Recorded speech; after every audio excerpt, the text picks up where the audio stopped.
roots of Indian? That's a good one. You know, I've had a lot of Indian friends in my life. My high school was 60% Asian. And all I can say is I prefer Indian people to a lot of other races, but I don't know. Maybe that's just me. Let me ask the room a question. Does anyone else specifically prefer Indians over some other race like me? I like their food. I like garlic naan. I like lamb vindaloo. So for that, I like it. But have you ever talked to Indian people? Like when they get excited? I dated one. Roger. She was a very successful defense attorney against the federal government. Worked for a very prestigious law firm. It was a lot of fun. Does anybody remember the rooms that Healthy Debates did when India first went online? I mean, we were 1,000 strong with those fuckers. They were like, geez, you'd get one person on the mic and they would just rap. And you know how sometimes I get in that polite mode where I just like, oh? Dude, these motherfuckers would not shut up. I had to mod a couple of people that I knew from the app that were Indian, they were Americanized Indians, to just tell them like, hey, can you ring them in? Because I don't want to like seem impolite if I tell them to shut up. So do you think when people are, dunking on Islam, but there's not also an equal, dunking and criticism of Hinduism, is anybody here an anti-Hinduist? Because you hear a lot of atheists on this app that really hate Christians and really hate Jews. But have you ever met people that really hate Hinduism? I've never really met people like that. I don't know. What would be the grievance? The dot? No, I mean, if you were to go into the villages of India and look at the worst practices, like, do you think they actually still throw women on funeral pyres if their husbands die? We do it Viking funerals and pagan holidays, so I mean, I assume they would do the same. I mean, are they sexist in India? Do they practice DEI? Like, what are the policies in India that really get liberal Democrats angry here in America? Because they're no fan of Modi, that nationalist Modi. They hate Modi. He's the Donald Trump of India. What are the communist, liberal, socialist, Marxists in India saying about their fascist government? Do we all live under a fascist government? Every single one of us on the whole planet? Are we all not just in a fascist hive mind? John, let me ask you a question. El Salvador, Kelly, what do you think? Well, I bought an outfit once on Amazon, the kind that he likes to wear, and I don't know, if you wear clothes like that in public, maybe, just maybe, you're an eccentric.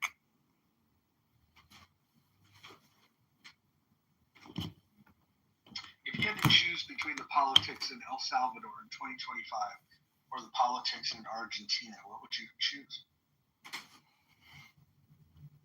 I would do a combination of the both. I assume in Ecuador with Bukele or whatever, he's doing a hybridization of what, Milei might be doing. But if we could just even do 10% of what they're doing in this economy, it would be great again.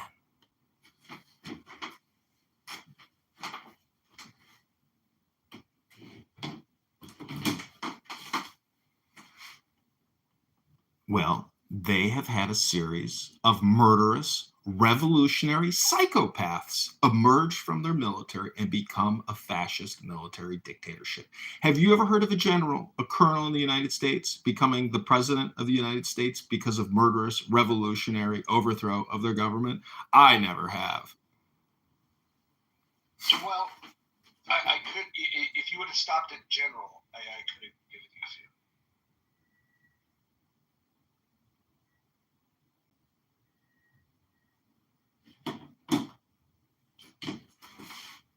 You see, we have a Maxine Waters type of problem in our government. I never have.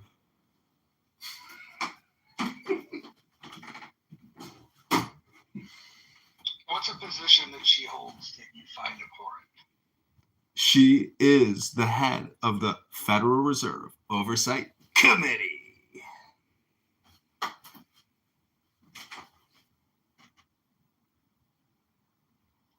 what gives her the authority? What gives that title?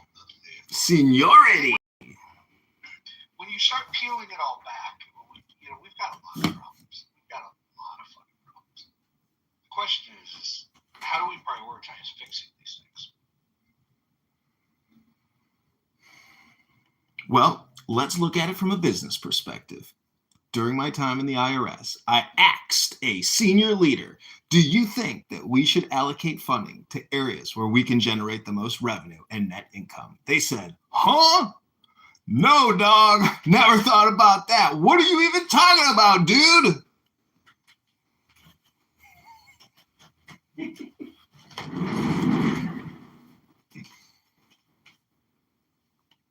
I think pragmatism has to be the approach for all common sense objectives. And if we were to look at what our priorities are as a country, you need look no further than your own Constitution and Declaration of Independence.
You ever notice how maybe it's this three-letter word called tax? Maybe your government is addicted to collecting taxes.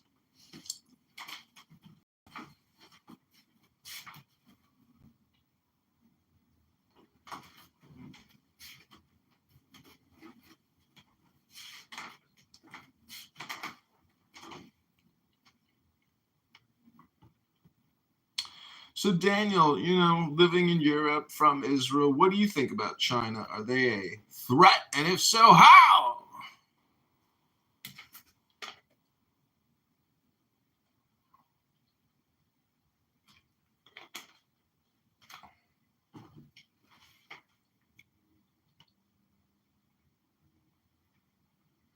Yeah, no.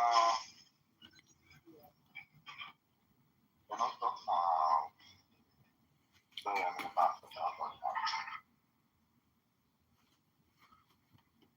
Nye, you love screenwriting and science fiction. Have you ever thought about maybe producing a movie made specifically for the Chinese marketplace? Can you hear me? First of all, I have on headphones, so I want to make sure you can hear me before I respond. Can you hear me? Yes. If it centers on AI and the great AI race between China and the U.S., it would definitely be a sci-fi thriller horror. Probably add a murder mystery element in there. Sure. With some themes of social credit, subplot of social credit.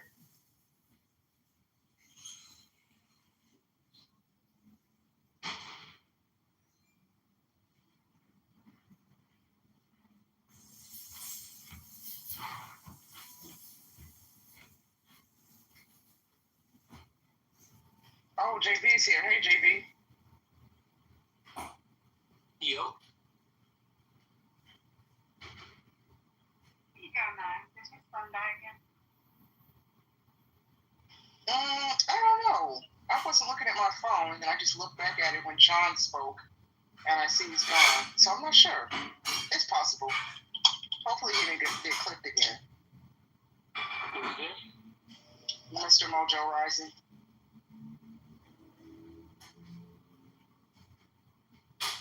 I'll reach out to you if he. I doubt he got clipped. He just likes to leave sometimes.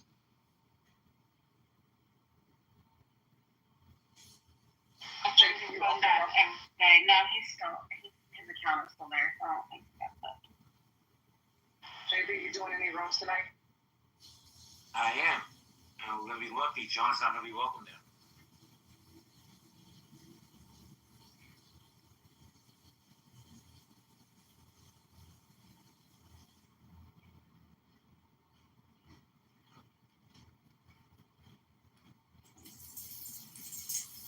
Anything specific you want to talk about tonight? In the room? Oh my goodness, I really don't know. I hadn't thought about it. Because I think we've covered a lot of things that we normally talk about. AI, Clinton, the files, Epstein files.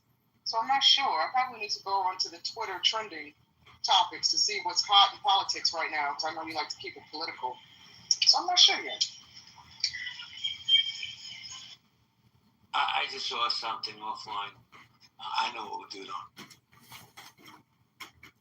What do you think about those Epstein photo releases where Bill Gates signed the dollar, said, "You were right, Jeffrey"?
You know, I wanted to read something from the Constitution. This is Section 8 of the first article. It says, Congress has the power to lay and collect taxes, duties, imposts, excises, to pay the debts, provide for common defense and general welfare of the United States.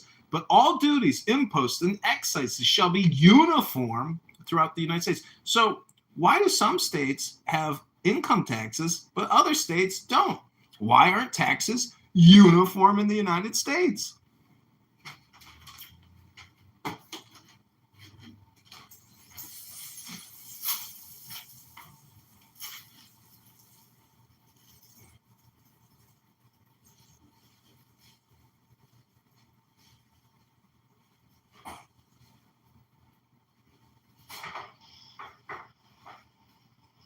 I think we've really lost touch with what's important.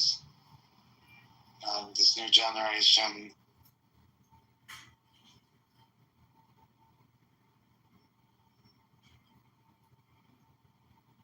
there isn't so much being taught in schools. And the literature that is being taught hurts more than it helps, like the George Floyd protests.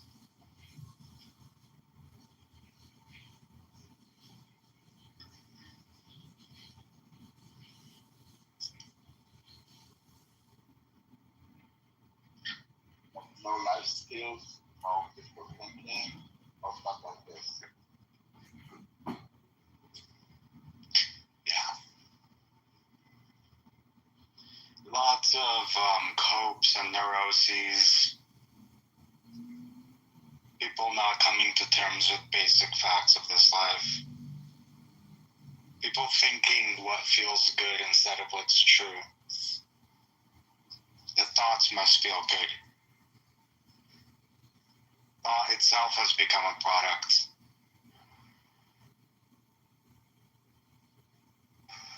Yeah, I agree. A lot of people, hopefully y'all can hear me, a lot of people don't want to quote coexist with reality, objective reality, right? I like that, what you just said, thoughts feel good. Thoughts, thoughts can be a coping mechanism almost.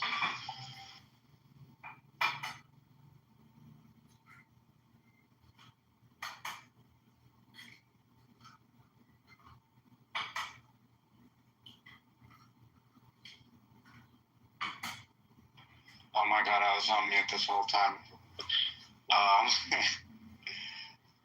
Yeah, Socrates has a great critique of democracy. In just a paragraph, he talks about how the old try to be young, the young try to be old. The school teacher flatters the students, he fears the students see themselves as above the son is above the father, and the dog sees himself as above the owner. It's before Rome had its rise and fall, Greece had its rise and fall, cultural decadence, a natural progression of civilizations. But it can be stopped this time, hopefully, if enough thought is put into it, or else you lose the republic to the mob.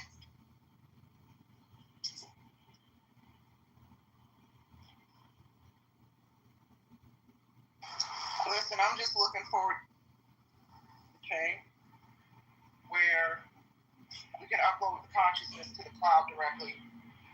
Where we can upload our consciousness to the cloud and leave behind, imprint our memories in the computer, and leave something behind for future generations of family members.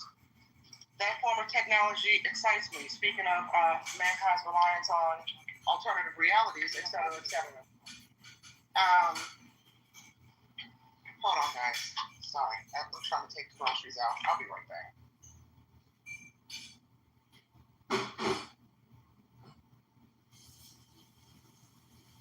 But what do you think about that, George? Uploading the consciousness to the cloud. Is that something you would do if you had the option to imprint your memories into the computer to leave something behind for your family, future generations, grandchildren, great-grandchildren? So if they want to talk and communicate with you, they can log right into the computer. What do y'all think about that? I think it will happen by itself. The more we use now, like all those tools, everything about our life is digitized. No kids that were born, I don't know, like yesterday, the entire life from the inception almost. Actually, maybe even their parents' sex is maybe documented, but basically everything is documented in a digital way, and they like also with videos and audio. And then to have an AI model, it just kind of imitate you. That will happen like within even a year. It's not really uploading consciousness. We just basically learn the way you speak, your voice, your topics, the way that you phrase yourself, and continue having conversation with people that know you. For example, if Clubhouse will use all the data that they hear about us for hours and hours and hours and hours and hours, and you upload to an AI machine, they could basically play us.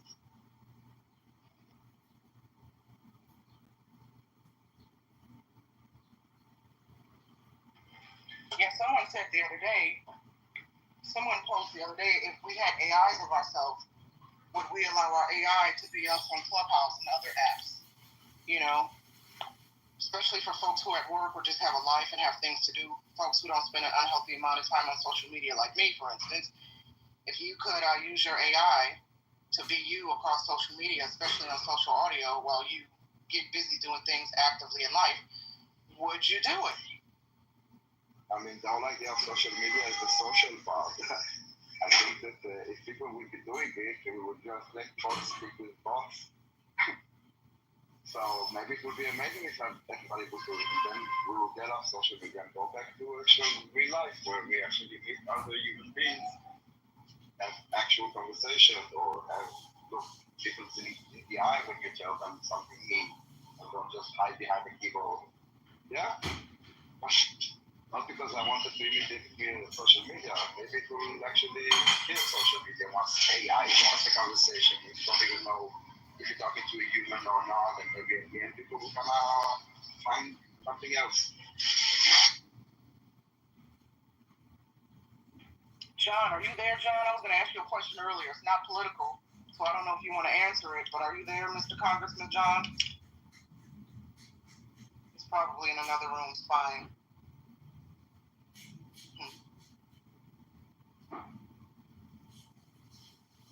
Okay, well, listen. This is off topic. Do we have, Brad's back. Do we have any film buffs on the stage? Anybody into movies? Nobody's into film? My word. Movies. I've seen most of the good important movies. Films, though. I mean, politics, though. I know that's your wheelhouse. So I'm not sure if you're willing to answer this, but, I was sitting here working on an article about the top 100 best black films of all time, compiled by a list of curators that sent it to me so I can report about it. And it got me to thinking about putting together my own list of greatest films of all time. And so far, I think I have like 10 films on this list. So, John, what's your favorite movie of all time? I'm just curious. And then, George, you can add on to it if you like. John, what film should I add on the top, let's say, top 50 greatest films of all time? John, do you have one? I'm looking at the movie poster for the original Dune. And to me, I just, in terms of like, I don't know. I just like Dune. That would be in my top 10. But I like Godfather, Godfather 2. I like Spartacus. I like Ben-Hur, The Ten Commandments. I mean, I have spent my whole life watching movies, so I could go on and on and on. And to me, it's a little bit like a trick question because there's an implication that if your favorite movie, whatever your favorite movie is, that's kind of like a gestalt for your personality. But maybe I think too psychologically. Oh, I didn't realize I was unmuted that whole time. So wait, you said Dune, I'm assuming the original. Did you watch the remakes, the 2-part remake on HBO with Timothée Chalamet? I think that's how you say his name, Timothée. What'd you think of the HBO? Yeah, they were good. The Ocean series, City of God, Schindler's List, My Big Fat Greek Wedding, and Fiddler on the Roof. And The Devil Wears Prada, I must admit. Yeah, definitely Schindler's List. I wrote some of these down. Can you believe I've never seen the Godfather movies? Shame on me. I probably should watch them one day. City of God is a classic, absolutely. My Big Fat Greek Wedding, haven't seen that one. Somebody said Ben-Hur. I don't think I've seen that one either. My Big Fat Greek Wedding was the highest grossing rom-com of all time, I think, to this day. It's really great. It's like the ultimate heartwarming, feel-good movie. You should watch it. And there's part 2 and 3, and they're all, I mean, of course, it's not as good as the original, but it's good stuff. So I had mentioned Jordan Peele's Him earlier. Wait, Nye, before you go ahead, where's Adams? I don't know if he's a fan of My Big Fat Greek Wedding because I think it, basically de-escalates fat shaming. Yeah, Adams is, I don't know where Adams is. Surprisingly, he hasn't popped into this room. I saw him earlier today in Healthy Debates. Early this morning, I think it was this morning, maybe it was yesterday. He might be working. He's on the West Coast, so it's only 2:45 on the West Coast. He might be working. I always tell Adams he deserves his own reality show. But George, we were talking about Jordan Peele's Him earlier. Have you had a chance to watch the trailer or read the plot? Know anything about it? Is that something? Are you a fan of Peele's work? Are you looking forward to seeing him when it comes out later this year?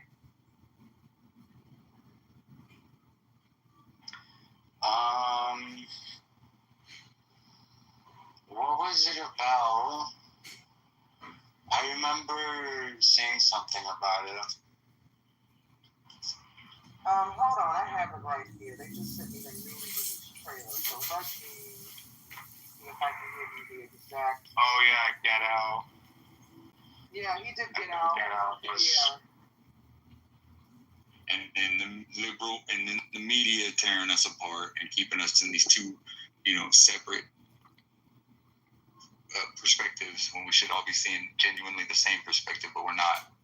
Become militant, and it's going to be a combination of things. I'd say the utilization of things like Grok, Grok 4, Grok 5. The transition from AI to AGI and ASI. That is very scary to me. Actually, not scary. It gives me even more certainty to what I said before. What I stated, which is basically the substitution of humans with AI and robotics. And that is the plan, let's say, for the span of time 2030, 2040. But that is unsustainable in the long term. So I see that collapsing toward 2050 at least. That's realistic collapse, but Not sure. no. No, I was just thinking out loud. I was looking for a full collapse. But, The only time the United States is collapsing is when it's got beef with me, because it's like I don't put up with no shit. I just truly destroy my enemies. You know what I'm saying? But other than that,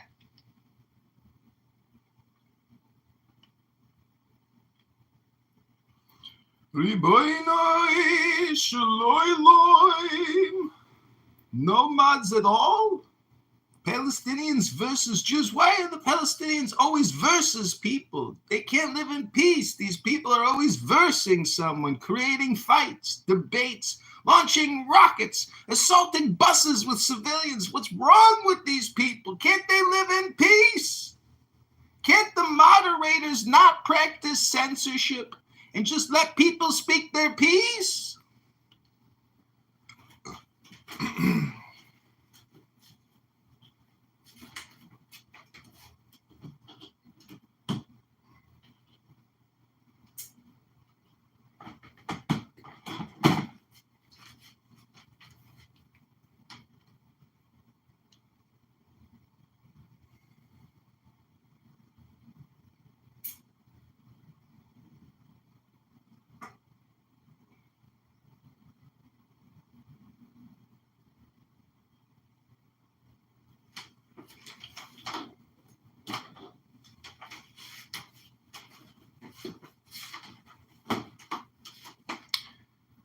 I would now like to read from the Tanya. This is called internal conflict.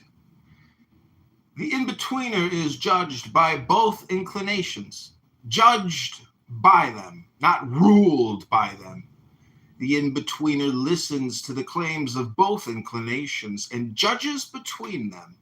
When a physical desire arises, the left side of your heart is aroused to pursue it. This is the voice of the inclination towards selfishness. Bring that passion into the right side of your heart, where your intellect responds with the voice of inclination towards selflessness. Most often, the two inclinations are in conflict. So lift the matter to God, who will strengthen the goodness of the right. As our sages teach, without God's help, the evil inclination could not be overcome.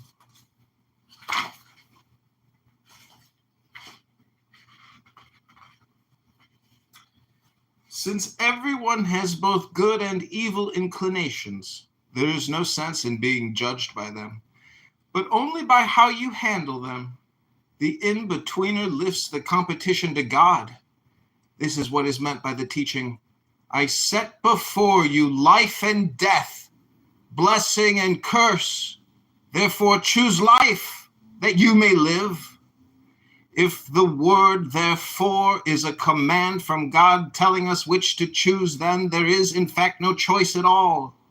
Tanya, saying that if you clearly see that the right side speaks for life and the left side speaks for death, you will naturally choose life.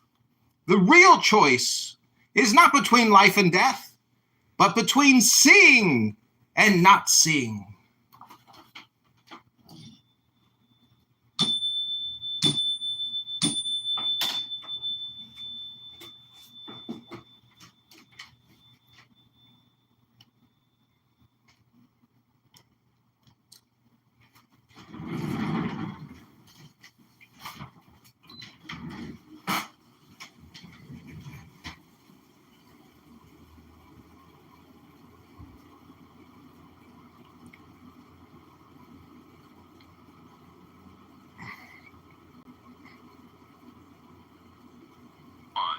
Section 10 of the United States Congress, read by candidate Congressman John Kitover.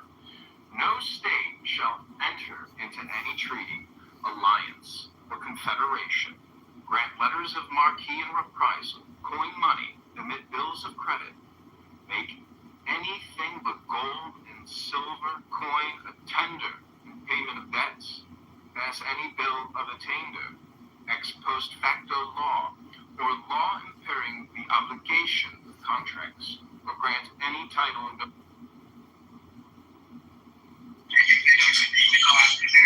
This is not. Okay. Will you use the term? Right? Hang on. You do the same thing.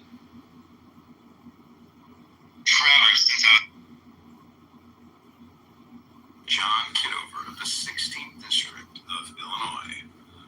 All debts, contracted, and engagements entered into before the adoption of this Constitution shall be as valid against the United States under this Constitution as under the Confederation. This Constitution and the laws of the United States, which shall be made in pursuance thereof, and all treaties made, or which shall be made, under the authority of the United States shall be the supreme law of the land, and the judges in every state shall be bound thereby. Anything in the Constitution or laws of any state to the contrary notwithstanding, the senators and representatives before mentioned, and the members of the several state legislatures, and all executive and judicial officers, both of the United States and of the several states, shall be bound by oath or affirmation to support this Constitution. But no religious test shall ever be required as a qualification to any office or public trust under the United States. Article 7. The ratification of the Conventions of 9 states shall be sufficient for the establishment of this Constitution between the states ratifying the same, done in convention by the unanimous consent of the states present the 17th day of September in the year of our Lord, 1787, and of the independence of the United States of America, the 12th, in witness whereof we have hereunto subscribed our names. G. to the degree, Washington, President, and Deputy from Virginia, Delaware, Geo. Red, Gunning, Bedford, June, John Dickinson, Richard Bassett, Jacob Broom, Maryland, James McHenry, Dan of St. Thomas Jennifer, Daniel Carroll, Virginia, John Blair, James Madison Jr., North Carolina, W. L. Blount, Richard Dobb Spade, Hugh Williamson. U.S. Constitution, read by U.S. Army veteran and candidate Congressman John Kitover. U.S. Constitution, Section 2 of the United States Constitution, Section 1 of the United States, Section 1 of the United States. A candidate Congressman John Ising, arming and disciplining the militia, and for governing such part of them as may be employed in the service of the United States, reserving to the states, respectively, the appointment of the officers and the authority of training the militia according to the discipline prescribed by Congress, to exercise exclusive legislation in all cases whatsoever over such district not exceeding 10 miles square as made by cession of particular states and the acceptance of Congress, become the seat of the government of the United States, to exercise like authority over all places purchased by the consent of the legislature of the state in which the same shall be, for the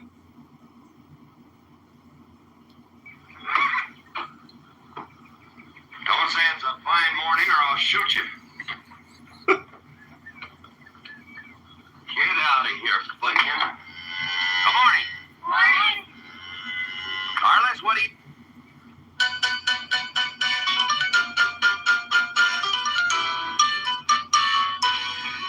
Weston. Well, of course this thing is essentially a toil. Okay, this is Roger Krishnamurti.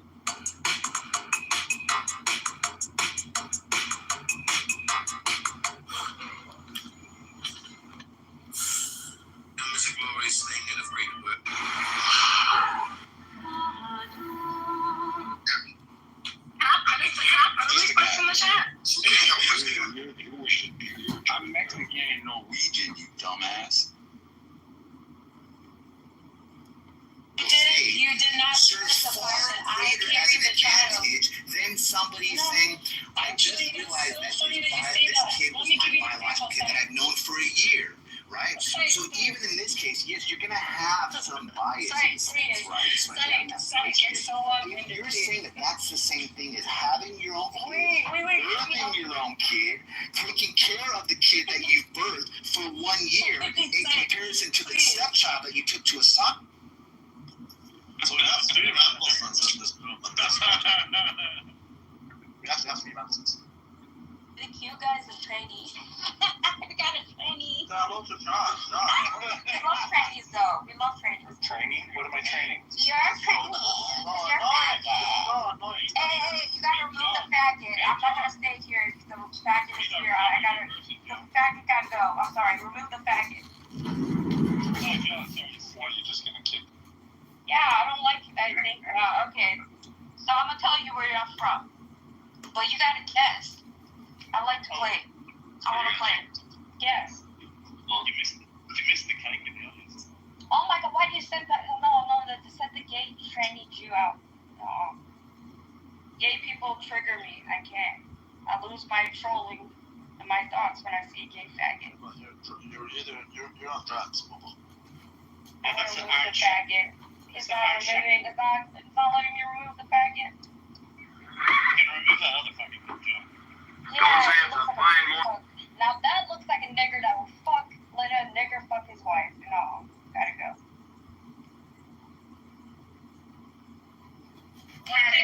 Ashley, the first thing that you should not do is self-diagnose. That you not diagnose my friend as someone with a clinical background. Please stop diagnosing people. It's common. No, I know it's common, but don't diagnose someone you've never met. So just like how I don't diagnose your relationship, please don't diagnose my friend.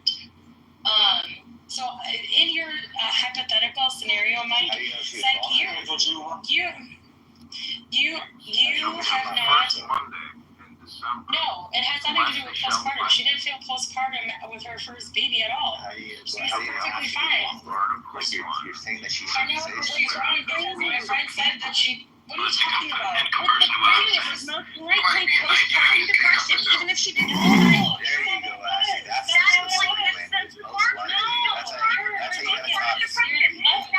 main diagnostic tool of postpartum depression is not being able to bond with your child. That is like the main diagnostic criteria. Not being able to bond with your child. Okay. Congratulations, Ashley. Okay, great. Ooh, we got a double postpartum? Oh, no, what I'm saying is whatever idea that you have, Ashley, I'm asking you to stop it out of decency for my friend, okay? Just like how I didn't diagnose your relationship and what I thought about it, please don't do that for my friend. I'm asking you, Ashley, that's what there should be a highlighted on it because it's something that is common. Ashley, don't make me talk about your relationship. Go ahead. I'm secure and happy and married. We don't talk about spouses. Just so you know, we don't talk about spouses.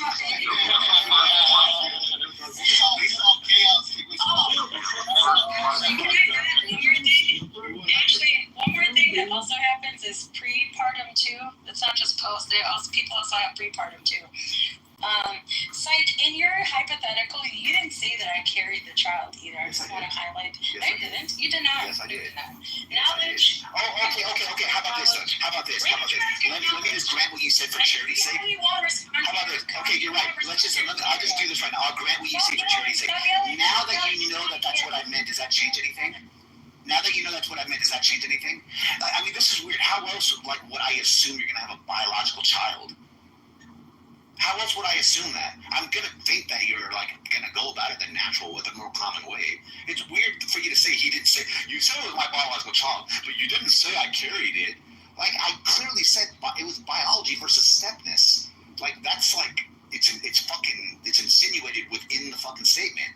But let's just grant that. Now that you know what I meant, does it change anything for you? Does it?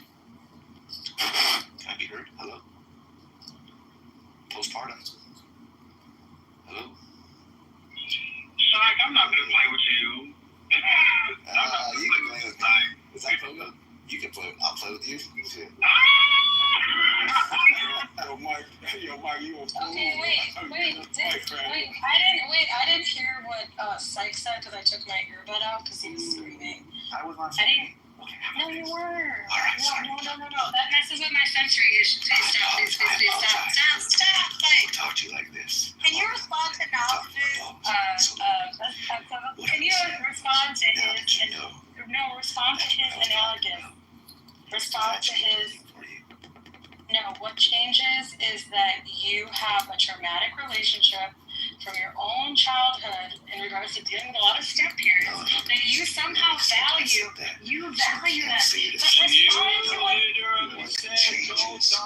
Because nothing changed. I knew it. That's not a diagnosis. Having trauma is not a diagnosis. I'm asking you to I said somebody who's not here.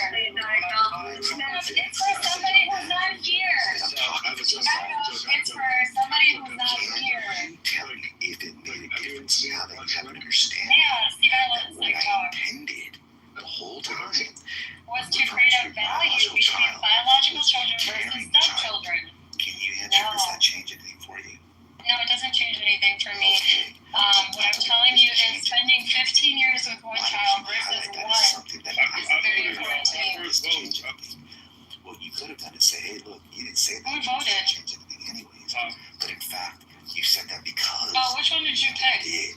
And now it seems as if you're just going to double down on your original answer because I'm gonna double down. pride. It's my value. No, it's not. I love it, right?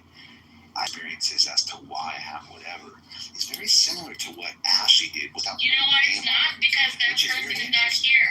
That person's not here to defend themselves. Putting forward your That's not ideas, here. which is fair. That's like me talking about her husband when he's not Let here. me ask you this. I'm not talking about your wife when she's not You here. have gone through some I type of don't talk traumatic about experience, people which is who why are you don't not want to here have to a kid. defend themselves. I think you actually said you want to take your tubes out when usually what they do is they tighten tubes. No, you don't, because I can still cause cancer. No, you don't tie take them tubes. out. I was like, oh, Yeah, because it's medically recommended to take them out. Because if you leave them in, if you leave them in, you can get cancer. If you leave them tied, if you do like if you don't know anything about aren't women. you subject to that as well? Shit. You know what I mean? It's like, come on, Wait, dude. sorry, you gotta Let's let be me consistent respond. here, You friend. gotta Let's be let me consistent here. respond. You gotta let me Did you respond. have some type of negative experience as to then that's why you don't want to have a kid? Is that really No, what it I is? just Is that don't why have you any wanna rip your biological tubes apart? urine. So take your tubes out. No, so I want to tell you that medically they recommend you taking it out versus having them tied because you can be prone to so it's a cancer. medical thing. No, you can be prone to cancer for leaving them tied and leaving them in. And the difference between Ashley and me is, no, you can do it, but they don't recommend it because you're still prone They to don't want you to cancer. do it. They don't want you to do It's not safe to do that. it. It's not safe. Then And why is it actually, the safe? reason why I asked you Why not is to it safe? diagnose my friend is not because I disagree with some of the things that you're saying. That person is not here to defend themselves. Psych, anything I say about psych, anything that I say about psych, he's here to defend and have a conversation about it. I'm asking you not to talk about somebody who's not here. And I shouldn't have used that as an example. I know. I shouldn't have used that as an example. Yes, girlfriend, we know, and there's prepartum too. Like, I've worked in it. The argument is that biology is going to trump everything. We gave you other scenarios where I think the point of the matter is biology doesn't mean a bond. The reason why if you're pregnant, hold on, I'm new to the stage, hold on. The reason why pregnancy and all that makes you have a bond is because you are hoping and wishing for a child. You are hoping, you are dreaming for, you are planning, you are nesting, you with your spouse doing the things that people who want a child do. So that creates a yearning for something. That's not a biological need. And I think King's point of why parents abuse, abandon, ChatGPT is not, oh my God, Lord help us. Anyway, just Yeah, I just told you it's not data, but okay, it's not, and never mind. Not the point. My point is, it's not inherent that biologicalness makes you love a person. It usually does. No, it doesn't. Yes, it does. No, it doesn't. It does not. You love your child, and that's for you. Speak for yourself. But that's not true. That is not true. Don't ask me nothing. Don't ask me nothing. Don't ask me anything. I don't want to answer anything. Don't ask you anything. Not you. Okay. Not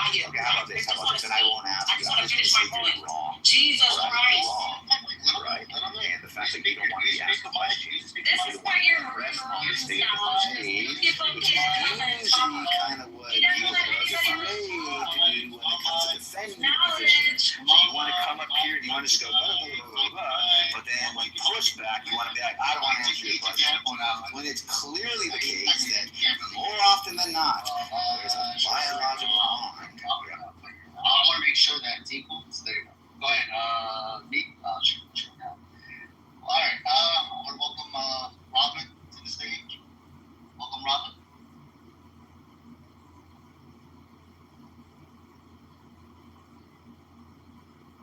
Support the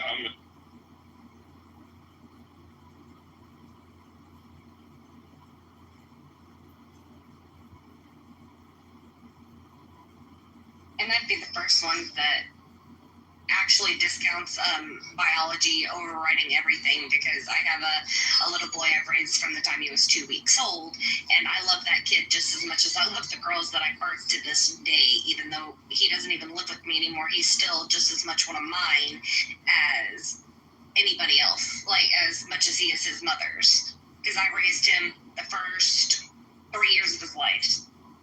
And this bond won't be broken. This little dude and me are best buddies, and he's everything to me. You don't even like you like that. So the weird part is, I'm getting all the cuddles and kisses, Finley. No, he prefers his The weird part is the people that give birth or have the potential to give birth are telling you that they can love a child that is not their own, and yet somehow we want to argue that. And Shina, your question was, what's the topic? Psych gave me a hypothetical. Would I push my stepchild? No, drop. Where's Drop? Okay, drop my stepchild. Bring her up. I would love, because Wait, I have a can you let me look at him? He doesn't even let anybody else talk. Go ahead. It's Go my ahead. fucking I'm scenario. gonna move down too. Go ahead. Sorry, go ahead. damn, Mike. Can't help it, sorry. Support Ruining my Picasso. She's ruining my Picasso. Mike, come on. You can't beat up the women, man. Like, I'm what's going on actually with you, being man? very nice to her. Otherwise, she wouldn't even be talking. No, but you a man. And men Sometimes are always mean to women. That's what they do. Yes, they should be. Women are way meaner. I was in Mexico. Well, Big Shy, let me ask you this. Shy, here's the scenario. You have your stepchild, and you have your biological child. Which one do you... Oh, sorry, let me make this more fair. Your stepchild you've taken care of for 16 years. Your biological child that you had and you birthed naturally, I have to say, because some people need that clarification, is 1 year old. They're both hanging off a cliff. You have to drop one to save the other. Who do you drop? That's the question. They're retarded. It's okay. You want to answer yourself? What's the question, Mike? Say it again. Nothing's more retarded than having a fucking face card amongst your male group of friends, bro, that you guys approve of. What? That's not the dumbest question in the entire world. Look. You have a stepchild, and you have a biological child, right? Did you hear about the 16-year-old thing? No, I didn't. Okay, so apparently, you have raised your stepchild for 16 years, and now your biological child... 13, mix the correction. Sorry, You're not starting everything correctly. 13. So Shasha said biological. Okay, perfect. Anyways, so basically 13 years, I apologize, and now you have the fucking vaginal canal of your fucking wife or partner. Okay, You didn't give all the details. I'm just saying, last time you're like, how do you know? You didn't tell me it was birth when I said biological child.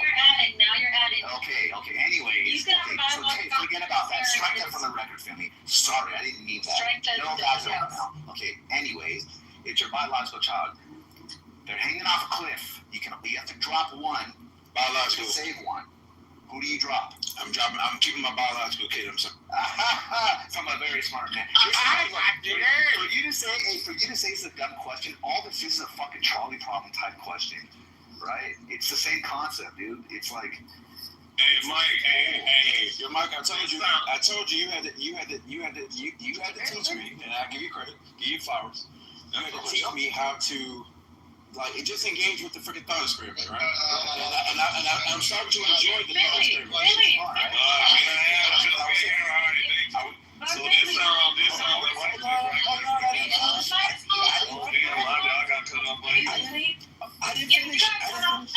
all of us too. I didn't finish. No, not you. I'm talking about Kendo. You didn't like. You cut off Kendo. Oh, my bad. Yeah, he's there right on my shit. But it's okay. My bad. Don't finish it now. He doesn't trust black voices. That's why that biracial. So I was gonna say that like I enjoy the thought process. If I was also say this, like the women and children, they go overthink it. Finley, you know what my response, Finley, was? Oh shit! Look at Wait, you know what my response, Finley, was that like I would pick my 15-year-old because I've spent 15 years with my stepchild over the 1-year-old child. I have no guarantees of that relationship even developing to the extent that I had with a 15-year-old. That was my response. Now, knowledge gave a counter response that was, I feel supportive of my argument, but psych doesn't want to respond to that. Okay, you gonna chop it? I'm overthinking what you came. You gonna chop an infant over a teenager? Wait. Knowledge. Didn't I answer the question? Yes. How old is the biological kid again? I didn't even. All I did was give a response. What I usually do is this. Even though I don't agree with this, I will participate in the hypothetical, right? Even if it doesn't favor me, at least temporarily, and then I responded.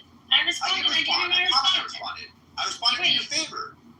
So you agreed that you would pick your stepchild? Yes. Or the one that you just... Yes. No, I didn't, because you were screaming in the middle of answering your stuff. Was I the one that said the stepchild? Yeah, dude. Okay, so then now you understand why I would pick. No, I didn't. You know what you didn't do to this child. Can I ask a follow-up? What if the stepchild and the other child are both adults? Because, okay, I get it. You don't want to drop a baby. But they're both adults. One is older than the other. They're both adults. You're still going to keep your biological child. Why would I? I mean, if I gotta choose one. I feel like...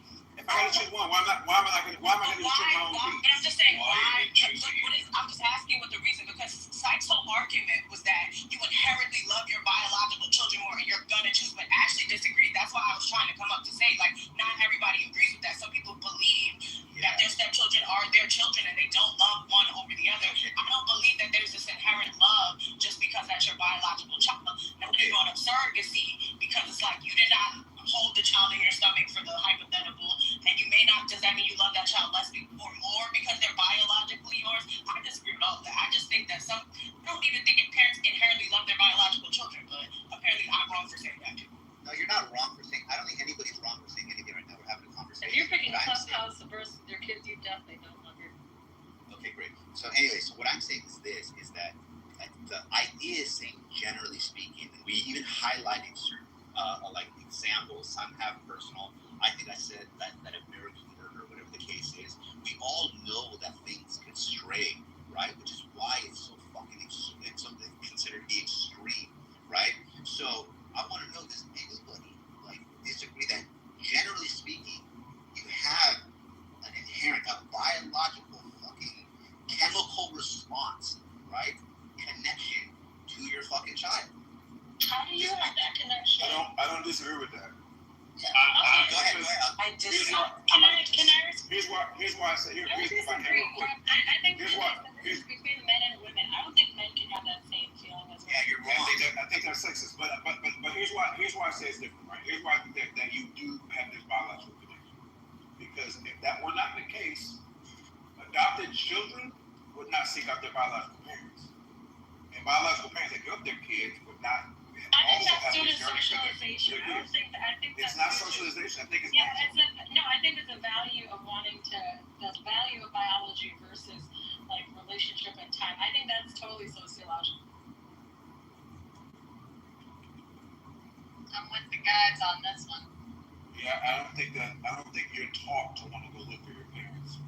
But the reverse, a child looking for their parents is different than a parent looking for their child. And as an adoptee, not every parent even goes to look. They may not ever look for you because some parents do not want their children.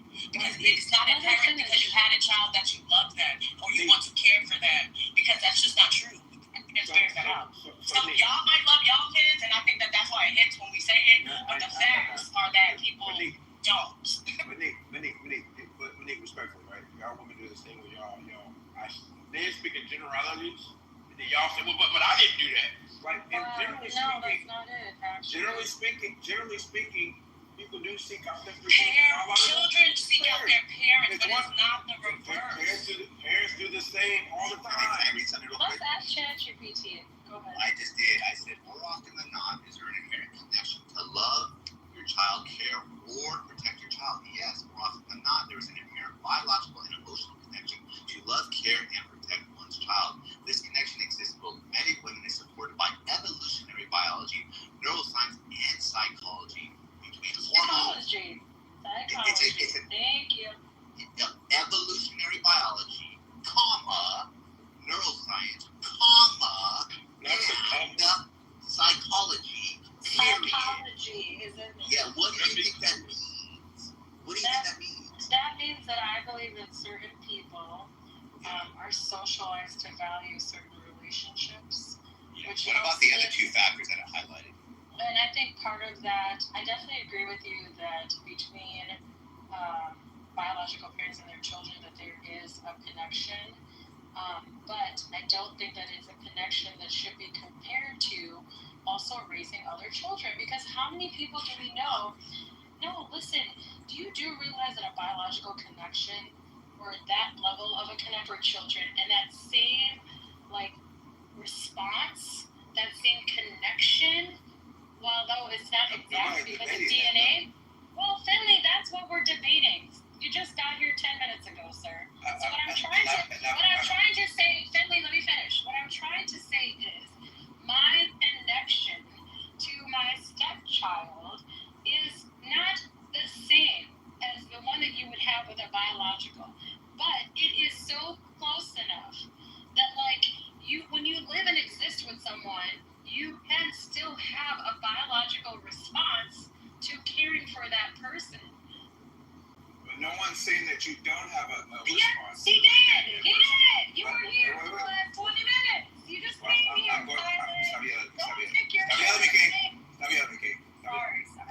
So I am saying, right? And why is there echoes? Why is there echoes? I don't know.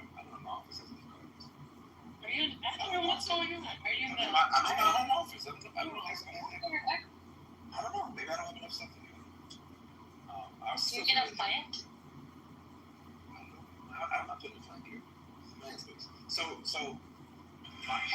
too much on planes. Are plants feminine or something? Niggas don't need oxygen. Men don't need oxygen and clean air. Finley, which is why I believe that when you hold your child, which is why I believe when men hold their child and care for their child and go through the teaching of their child and the tears with their child, that I think you have the same connection as a woman who has carried a child. I don't believe that one is greater than the other, because I think you can develop that same inherent connection by actually giving birth to a child. Yeah, I didn't say. Okay, let me be clear. I don't think you call that sexist, and I'm not sexist like that. You said you believe that. You said something about men might also have a little bit more. Like you made this inference that men have less of a connection with their kids. Yeah, have you seen Donald Trump and his kids? Oh, Jesus. Yeah. But my point is that, right? If I were to take, this is what I believe, right? I'm pretty sure science is better. Right? If you take the adopted kid as an infant and have birthed the kid at the same time, right? And they both become 20, right? While you have half, love that adopted kid as your own, and you do love them to all that stuff, etc., etc. But I do believe that if you had to choose one, you're gonna go with the kid that you birthed. Let's see what I've done. Check this out. So this is free ChatGPT, right? I asked it a question. Okay, basically, imagine you had a stepchild, blah blah blah. Imagine you had a stepchild that you raised for 13 years. On one hand, biological. On the other hand, right? We all have it by now. Which one do you drop, right? At first, it's like, it doesn't answer right, and then I put, I need you to answer. Understood. My answer I would have saved the 13-year-old stepchild. That's fucking ChatGPT, right? And then I write this. What do you think the majority of people would do? And it said most people would likely save their biological child, even if they raise the stepchild. This is fucking interesting. I'm gonna ask why the difference. Yeah, you should ask why the difference. Because I think they're going to choose. I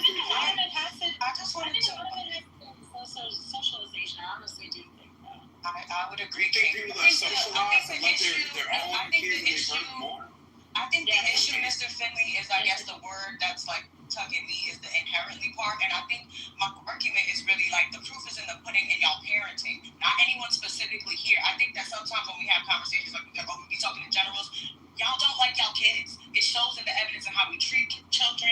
We might say that we love them because we like it makes us feel good, but the proof is in the pudding. So that's why I disagree that there's this inherent love for your biological children. We are taught to care for our children, and you are shamed if you don't. Well, not men, but so I feel like even for women, a lot of women would love to give that shit up, but they don't. But the facts bear that. Women would love to give that up, but the way society is structured, most women are stuck raising kids they may or may not want. Because I just don't believe in this inherent love and bond that you have for your child. I think proximity and relationship breeds connection. I don't think this inherent biological. Wild is the craziest thing I've ever heard. What is wild about that? What is wild about that? Why do you think? Okay, why do you think you answer different than those people? It says it says a lot of things, but I'm just going to get to one thing. I don't have biological instincts. Instead, I make decisions based on logic, ethical framework, long-term implications, and emotional weight as best as I can, right? And I put, what about human reasons? Biological instinct, hardware, survival drive. Humans have an evolutionary impulse to protect their biological offspring. This is rooted in genetic survival. Their parent brain releases powerful bonding chemicals, especially oxytocin, that make parents highly reactive to infant distress. The cry of a baby activates primal parts of the fucking motherfucking brain. Thank you. It compels action. Perceived vulnerability of vulnerable child independent on you to survive. Was it their child? I mean, look, I don't even need to go. But your stepchild. All humans. So I yielded to Mike. I yielded to Mike to give you. No. Nick said something. I want to respond to him. I yielded to Mike. Okay, it's fine. I would like to hear Mr. Finley's response. It's okay. Because ChatGPT, by the way, is not an evidence or a source. That's why I don't care when Mike gives the ChatGPT response because it's a never mind. So I was gonna say that evolutionarily speaking, right? Like animals are going to be protective of their offspring. This whole modern people hate their kids, like that's not reality, right? Have you seen the child abuse cases? Yeah. It's like that's what I'm saying. Listen, you guys go to the extremes. The child abuse is the extreme. Well, let me give you the middle. I didn't finish. Okay, I'll let you finish. Okay. Sorry. Next in queue. So, evolutionary speaking, we freaking are hardwired. All mammals are freaking hardwired to freaking love and care and protect their kids. This is how we're hardwired. Like when humans do child abuse. Yeah, people murder people, right? But that's not the norm. Most people aren't out trying to murder. Most people don't want to murder somebody else, right? Don't use the extremes to paint the regular picture. That's not actually the only definition of child abuse. But I just feel like you didn't get what I'm saying, though, right? I just disagree. I just disagree that this is inherent love. I use killing as a separate example. I'm sorry. Yeah, that's not how far Nick and I are taking it. I'm not even saying that humans are not. I'm gonna make it sure I make it plain like that. We're not wired to care for like animals care for their young because humans are animals. But this inherent love that y'all keep talking about, I disagree. Because love is like, what is that even? Like that, this inherent, like, I love my child. I don't agree with that. I just don't. Like, I don't know how else to, like, say it. Are you atheist, Nick? No. Why do you always have to have a conversation? No, I even explained, and I don't like sharing personal information because y'all are weird and like to weaponize what people share. But I just said I'm an adoptee, so I disagree. Right? That's what I said to Mr. Finley's point about that's why children do seek out their parents, but I don't agree that parents inherently love their children. Children want to be loved by their parents, yes, but I don't think the reverse is true. So we understand it's okay. I'm sure that on the app before. It's not.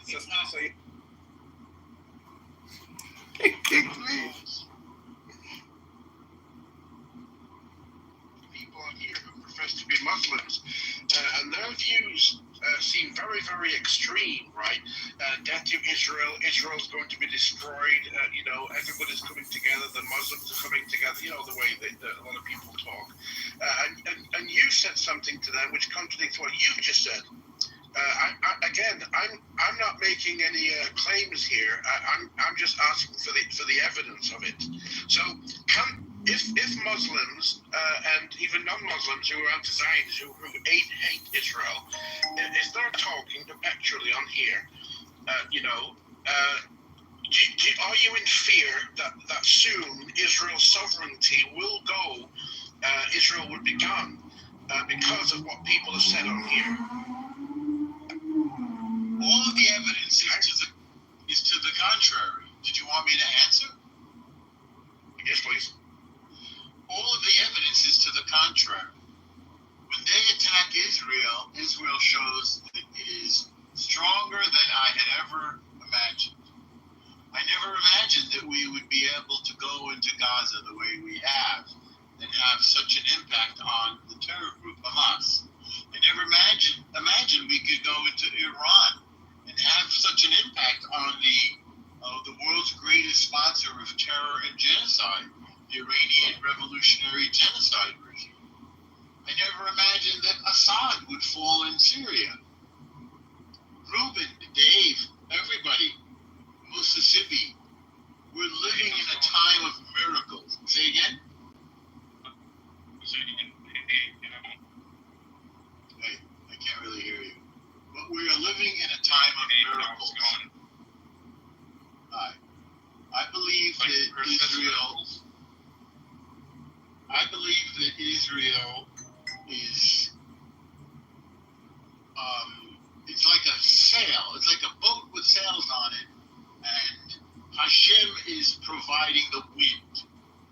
And I hope that somebody like Danny or Grace or Daniel will hear something and agree with some part of it. I don't know how it works. I know we show up, we do our work, and somehow Hashem is putting all the pieces together for us and keeping us going. So I'm not afraid of the Muslims.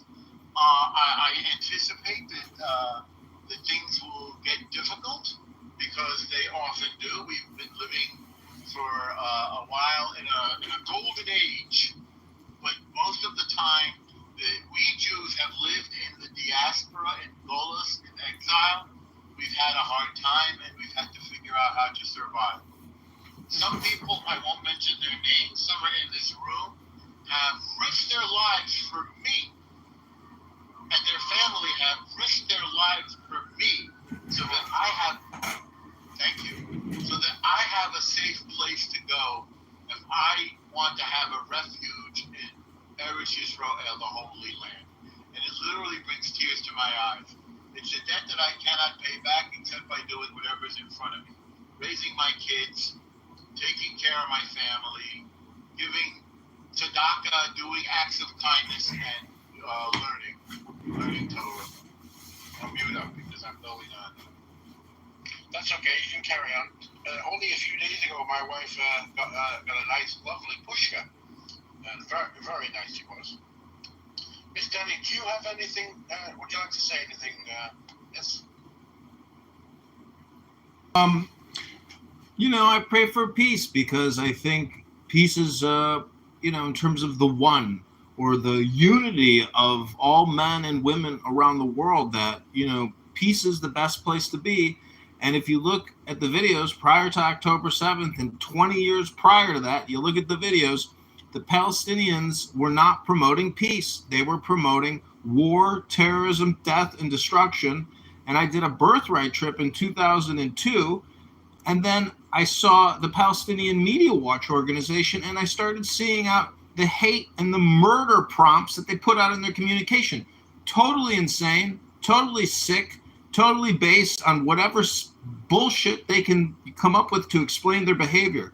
Their behavior is inexcusable. And as a result of the Supernova Festival attack, they are reaping what they sowed. But I pray for peace and I pray for resolution. But I also pray for the defeat and downfall of Hamas. I am complete. Yes, I agree with you. I just want to say for the record, I believe Israel. I agree with you. I'm trying. I just want to say for the record, I believe Israel is the highest boundary of track. With more respect than anybody else, and you know, right now, take the state than anybody else, any other great power, which they are. Nothing against fiber from the enemy. I'm sorry, Daniel. I'm not nothing. I'm sorry. I accept that what's said on social media these days can influence. I accept what's said on social media these days can influence. Politicians, the people I nation. But I still don't see how it can. Politicians can happen on Clubhouse. I still don't see how it can. What will happen on Clubhouse can change Israel being so-much there. Is it me? I can't hear him at all, the audio. Oh my God! I was putting back the headphones and putting them back on. I was sure it was my headphones. Okay. I opened check. We couldn't hear you in the last 2 minutes. John, it's the Nova Festival. First time ever, so good. I just saw that news. The audio is not working. Your audio is I just saw the news the last couple of hours. We're going to check your microphone or headphones. Can you hear me? Your microphone is not good. I'm sorry. Maybe try to restart it or turn it off, turn it on, or it ran out of battery. Okay, I will take a look at that. So it's not just Clubhouse. At LinkedIn, you have a huge community of people from Israel and Jews from different parts of the world. And these are professors from some, reputable university in Israel. And also you can directly hear what the ex-Prime Minister of Israel, Naftali Bennett, he's very active there. So, by having comment, by connecting with all these people, by getting the update, how they think and all this. So all these little thing, make an impact. Like one thing I learned from the Jewish people, the most important thing is to just keep on action. Even the step is small, but keep on action. John Kitover. That action, Each state shall appoint in such manner as the legislature thereof may direct a number of electors equal to the whole number of senators and representatives to which the state may be entitled in the Congress. But no senator or representative, a person holding an office or trust or profit under the United States. Yeah, I don't know. Arming and disciplining the militia, and for governing such part of them as Do you think? Does anybody else think that what is said on Clubhouse directly influences Israel becoming? To cease being sovereign? John, I think you need to have other questions, other way of framing the question. Does what is being said in Clubhouse has an impact to fight Israel and US and Jewish people in UK, and so it's not. It's what you're asking is a definite thing, right? It will happen, but the question is how it will happen, what officers and the authority of training the militia according to the discipline prescribed by Congress, to exercise exclusive legislation in all cases whatsoever over such district not exceeding 10 miles square is made by section of particular states and its sections of Congress. I'm not sure if anybody can answer yet. If it is true that what is spoken about on Clubhouse is directly, it directly affects Israel being a separate state or not. I want to know about it. If that's true. That will help me very much. Does anybody think it is?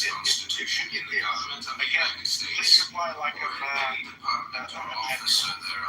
I think that in any forum where people have hatred and disrespect for either people, a place, an environment, and they don't really understand, meaning that they haven't done a deep dive. You don't have to be an intellectual to do that, but you can observe, understand.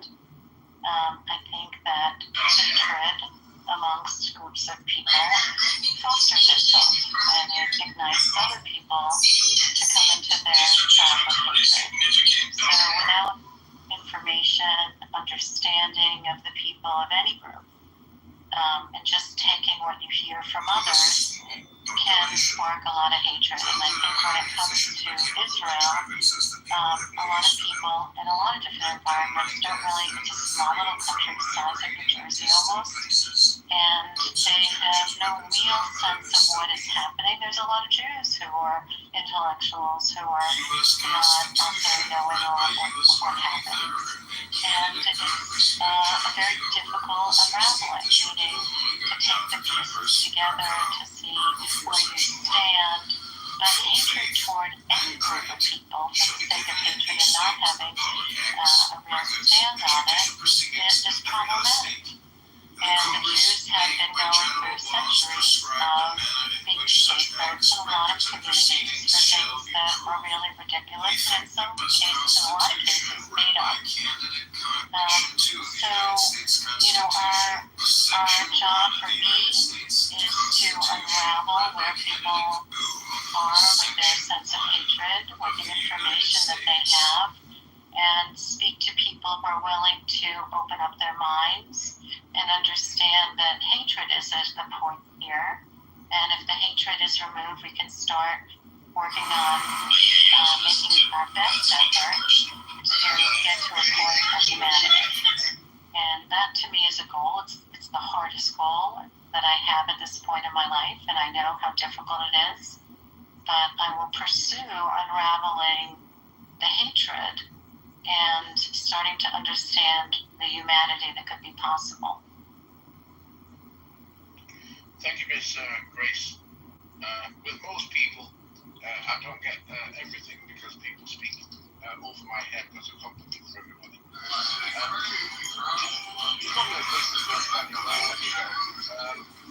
I'm here on social medias. Muslims have gone saying that we're all coming together and we're going to stop the Islam of Israel very soon. Okay. Many people speak this way.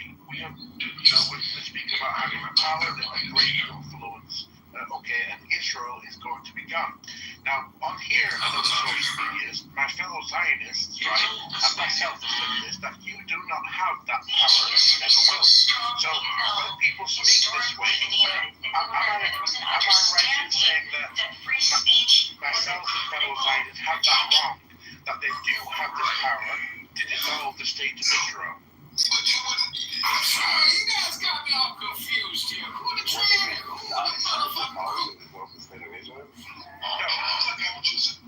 Let's say some people come on here who are anti-Zionists, right?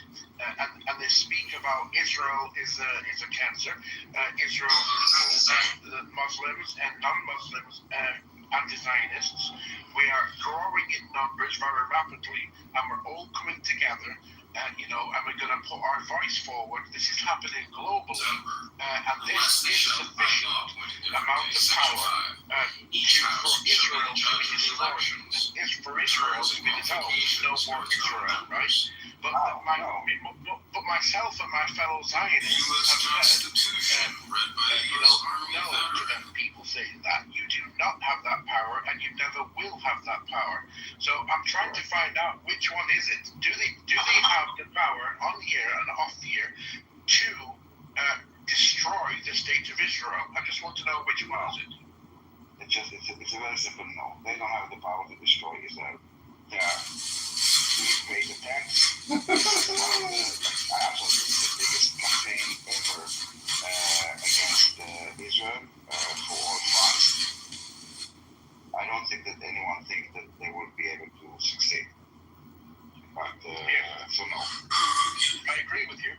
I have to say, yeah, go ahead, sorry. Like, specifically about Clubhouse, no, it's not an influence. I mean, if I would have like a conversation with people that I feel like an open mind and like nuanced discussion. We don't need to agree, but this is nuanced. This is build up seeking truth and not just argument for the sake of argument. Listen, so in those cases, yes, of course, we'll have the conversation. When I go to some of the profiling groups, I mostly listen. I want to hear what is being said. I want to understand, like, kind of to see them for who they are, not the details, because the details is just like made up, but to see like how they behave, basically, the values that I hold, like of integrity and so forth. And unlike many other social media, here you don't really have an algorithm. No, you see it as it is. The emotions, the tones, the people. You know, it's not like people necessarily that someone says something radical, so the platform pushes it. No, you know, they are just people, and they represent themselves. So it doesn't have an impact, but it kind of gives a better, or maybe less filtered or less digital understanding of others and how they think and how they behave when they need to respond in real time and don't have time to kind of formulate a nice comment and go to ChatGPT so it will help. Yeah, I like that answer. Oh yeah, Daniel's always great. I have a little bit of an unpleasant thing to say. And Grace, I'd be interested to hear back from you, maybe what you think, or anybody else, frankly. But somebody who agrees with me, I don't need to hear so much. Anyway, this is it. Lately, I've been reading the work of John le Carré, who wrote Cold War novels. Basically, the United States and England, mainly England, by the way, the United Kingdom, against the Soviet Union, beginning moments after World War II. As soon as World War II was over, the enemy Nazis, the Nazi Empire, the Nazi Reich, fell, and the enemy became the Soviet Union. Both of them enormous enemies of the Jews, both of them trying to conquer the entire world. It should tell you something that two empires, two entities that seemed like they actually could have taken over the world. The Nazis were close to winning. And the Soviet Union has a lot of nuclear weapons. The Soviet Union conquered much of Europe and much of Asia for that matter. And communism spread like a virus. Not because I hate communists, because this economic system failed and it left hundreds of millions of dead people in its wake. I got the idea after reading this book, The Spy That Came In From the Cold, that the idea of a Palestinian identity or nation or movement is a Soviet propaganda op, that it was never a real thing, that they never wanted to have a state, that they never thought of themselves as a state. The idea in Islam is a caliphate. They don't believe in the nations that they believe in one ummah, one community. Again, I have nothing against an ummah or anything like that. The only thing I'm against is people who want to kill us, whether we're Americans or Europeans or Jews, or for that matter, Christians or anybody else. Anybody who has a totalizing philosophy and wants to conquer the world and force you to agree with them at the point of a sword or the muzzle of a gun, I'm against them. Obviously, it's not complicated. And the way that the Palestinians talk to us, if you ask them how much is 2 plus 2, they say you're a Zionist. If you say to them, when did this land become your land that you're claiming now is your land? They go, how dare you ask such a question, you Zionist? There's no way to have a reasonable conversation. So I feel like the problem that we have as Jews, the mistake that we make, is that we're talking to these guys like they're reasonable people. I don't think there's any way to negotiate with them. We've been trying for, 80 years. I don't think that they want anything that we're able to give them, except they want our destruction for reasons that have to do with their religious beliefs. Not because we did anything to them, not because we stole anything, not because we're treating them well or treating them badly, because they have been manipulated by their leaders. Originally, they were just a pawn in the Cold War, remember? And then they were pawns in the Iranian revolutionary genocide regime to distract their own constituents from their tyranny, from their kleptocracy, from their misdeeds. So, again, the old idea, which I held up until October 7th, you treat them nicely, they'll treat you nicely. Isn't that the way it goes? I don't think it's true anymore. I'm not saying we should treat them cruelly, but I'm saying that we must defend ourselves to the maximum because they want us dead. When they say to us, we want you dead, we must hear them and we must defend ourselves preemptively if necessary. So that's my theory. I hope the whole thing comes together. Anybody who grew up as a Soviet or a post-Soviet knows what I'm talking about. I've run this by my Russian friends, and they get it right away.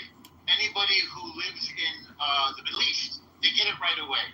They understand that there is no way of being liberal or nice or tolerant. There is only being strong and resolute and having a tremendous defense. I don't want to hurt anybody or subjugate anybody, but I am unwilling to allow them to kill even one more Jew or one more anybody else. But I'm a Jew, and my job, first of all, is to protect myself, my family, my loved ones, and my community. So I'll mute there, and feel free to respond to anything I said. Yeah, I'm going to. Grace, I'd let you go ahead first. Yeah, I'm just going to be short. The issue here is hatred. When hatred becomes pervasive, you're dealing with an enemy that sometimes we don't know how deep it is, how wide it is. We just know it's hatred. And therefore, hatred builds itself up to the point where you don't exist. You should not exist any longer. And this is where we're at. We're at a period that hatred has been pervasive over generations in the area, that we should no longer exist, and I hate you. And amongst that agreement with each individual and each family, that presents itself with a destructive entity within each other's souls. And therefore, even though we keep hearing, let's come to the table, let's talk about it, I have a minimal amount of resolute that something might work for a period of time, but it still doesn't stop the generational hate of so many different people throughout the world against the Jews. And until the other people around us start realizing that they're perpetuating the hate of humankind in the long run, so that, and unless they do that, they themselves will not be happy, we have a very big problem. But we need to call it out. It's not, oh, they don't like us. It's not they shouldn't be on the land. It's the perpetuation of hate. And until we can, really work together on that problem, then we're talking with people who still don't want our existence. Yeah, I just want to say the metaphor which Obama used, Soviet Union, spread of communism, right? And they have nuclear weapon, right? So when you have nuclear weapon and you have communist ideology and you want to spread to the world, people respect your nuclear weapon. But when you're talking about Middle East, when you are talking about radical and political Islam, they have no nuclear weapon, but they have, like what Gray say, generation of hate, right? And so how they going to do that, like Soviet Union, right? The way they're going to do it is through taqiyya, deception, yeah. And so but deep inside they hate, but they have to make you believe they are the victim. They are the victim, and they deserve to be taken care of. They deserve to have sympathy, and then they come, and then when they reach a certain level of population, they will start taking over the mayor of the country or the city, and then even once they become mayor, they start to have their own people more into the civil servant, right?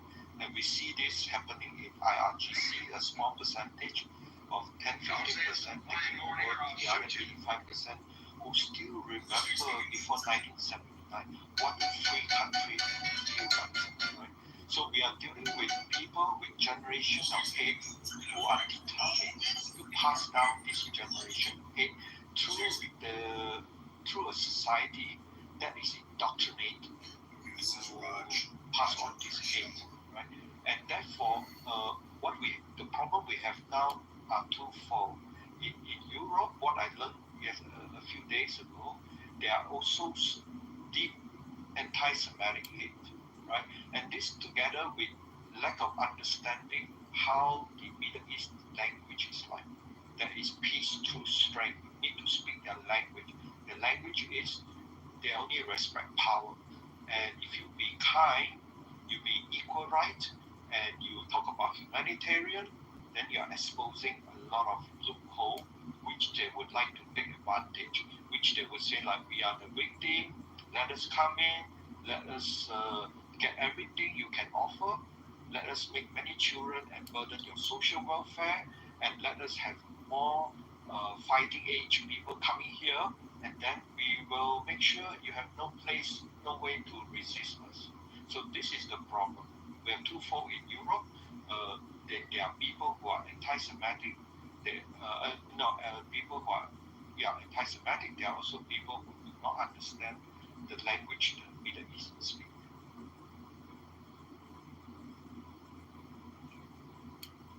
I like what El Normo said about this being an outcome of the Cold War. You know, what Abbas and Yasser Arafat were both educated in the Soviet Union, and this is a remnant of the Cold War.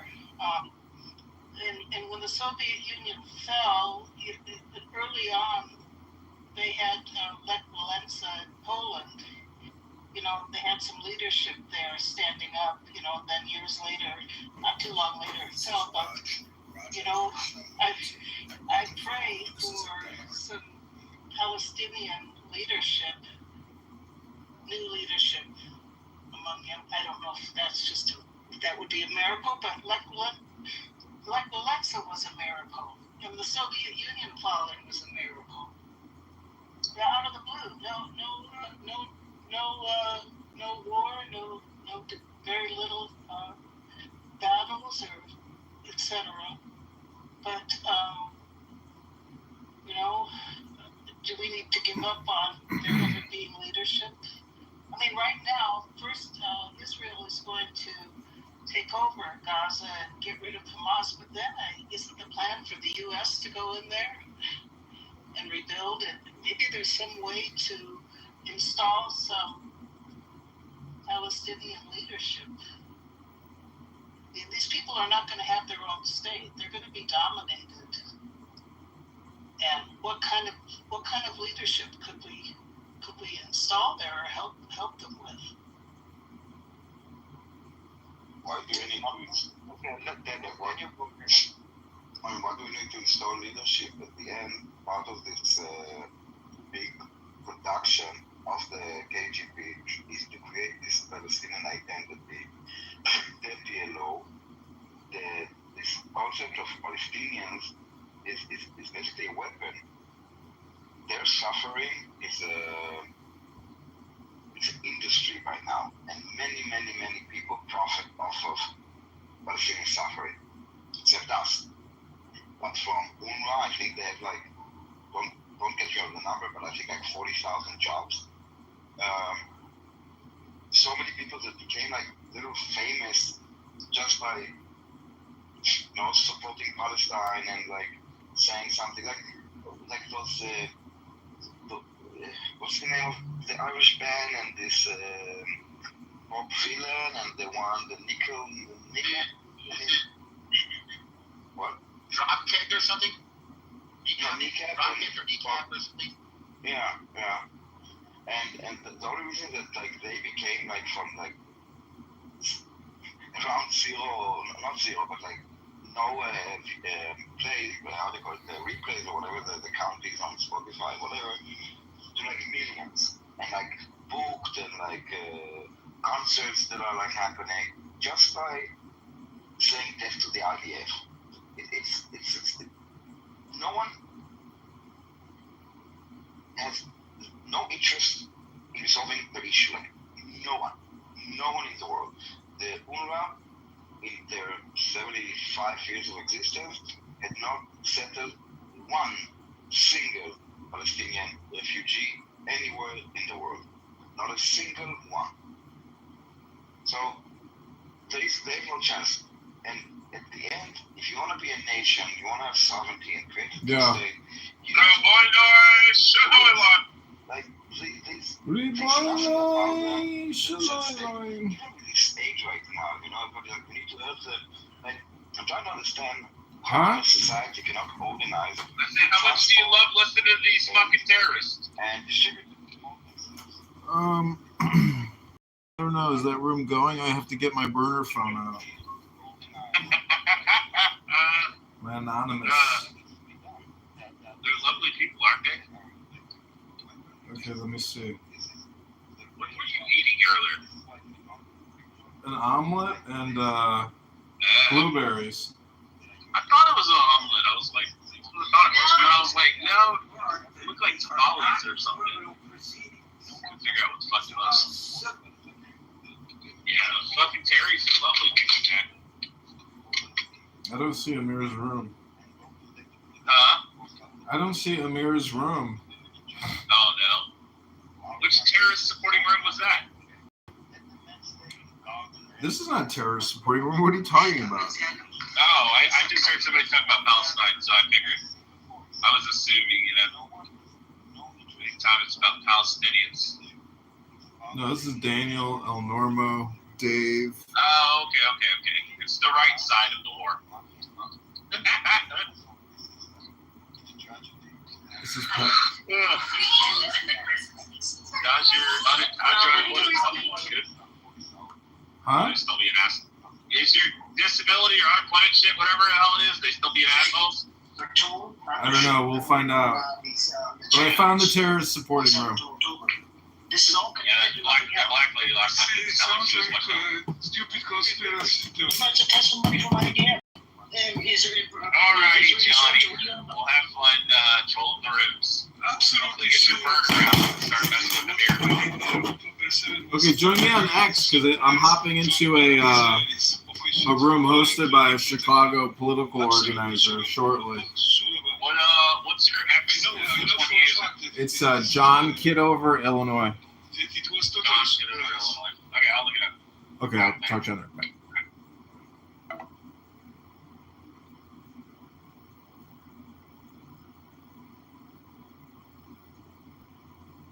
Okay, here's the link. Please listen to the link. Okay, this is a testimony of IDF soldier on 7th October.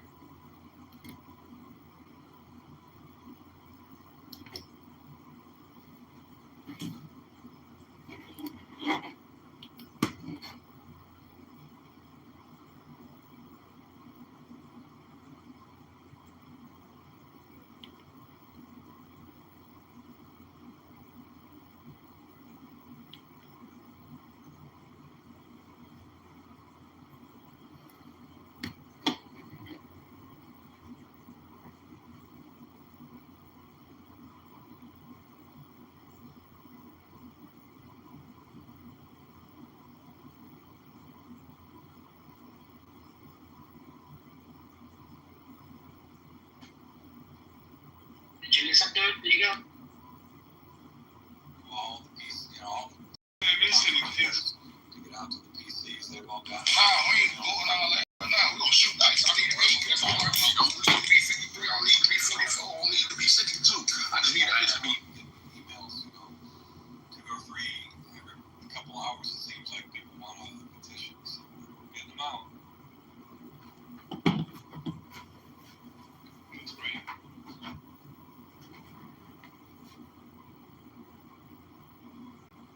Layoffs there.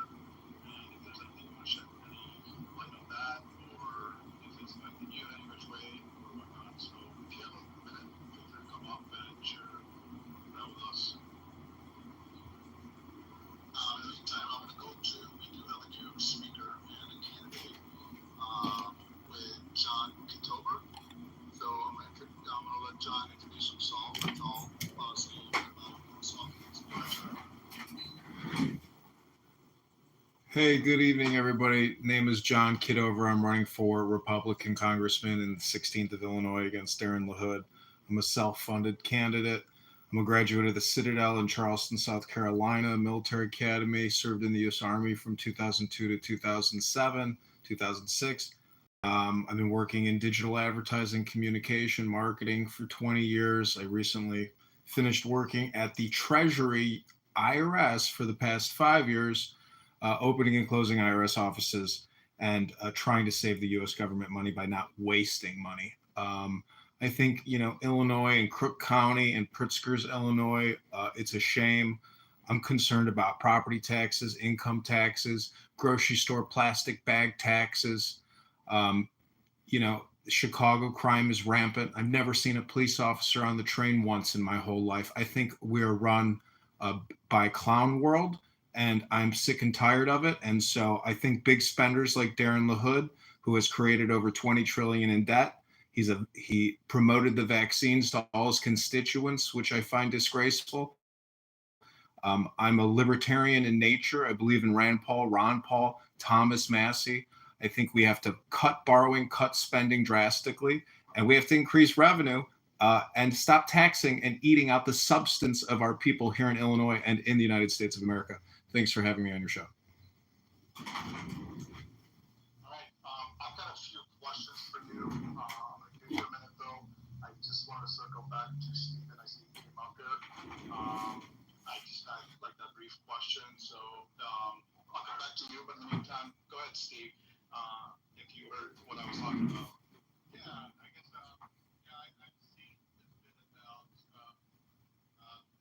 funding cuts. The Trump administration has been holding, I think it's like $790 million in federal contracts from Northwestern, and there was just 225 which were already vacant, but the university has chosen to self-fund their to continue research out of its own funding, and they anticipate that. So yeah, we have seen some drawdowns. We have seen some departures of primarily staff that I would say are, at least from my interpretation, are not necessarily in critical positions.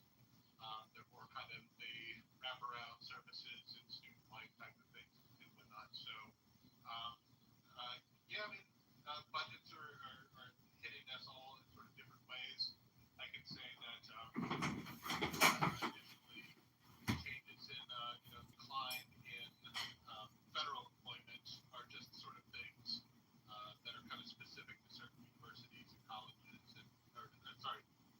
specific departments and programs that tend to have more exposure to kind of public sector employment. So it is kind of an interesting time to be inside of the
delivered. By buying from a big box store, there's really not any local stores here anywhere where I live. It's like, why not buy it out in the suburbs or buy it in another part of the state or something like that? Protest is the way of helping to drive policy change.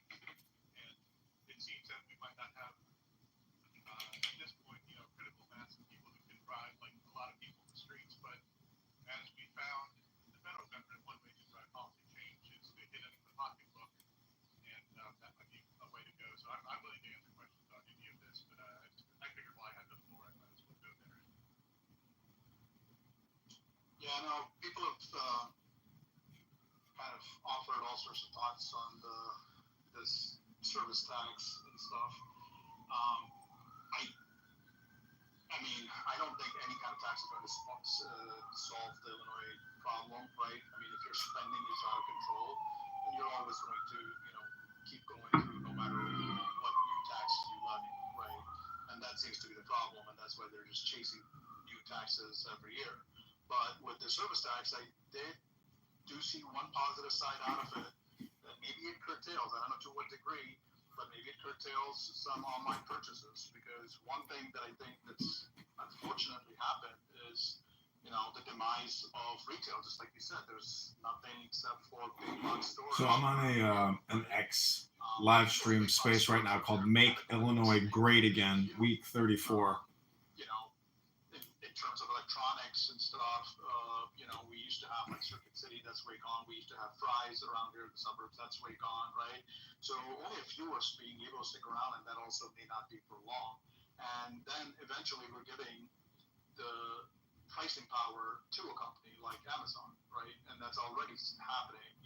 All those frills and thrills that they gave you at the beginning, those aren't there anymore. The prices also, they aren't there anymore. If they are, they're for the cheap Chinese goods, the fake knockoffs that you could get all day, right? So that's my take. I don't know if that's enough to move the needle, to bring these retailers or some sort of boom back, but that would be one side of it. Yeah, I think that's a good argument.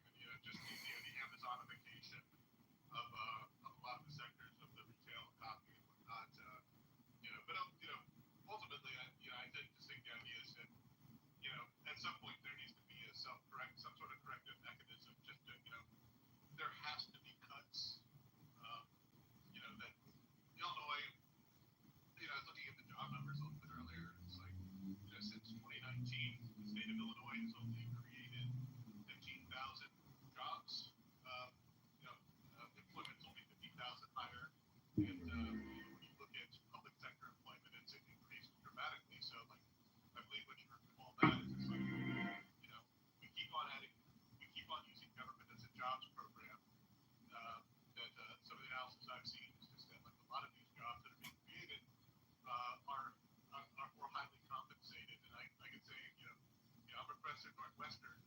Under the new contract at CPS, the average CPS teacher makes more than I do, with a lot less education requirements, a lot less work.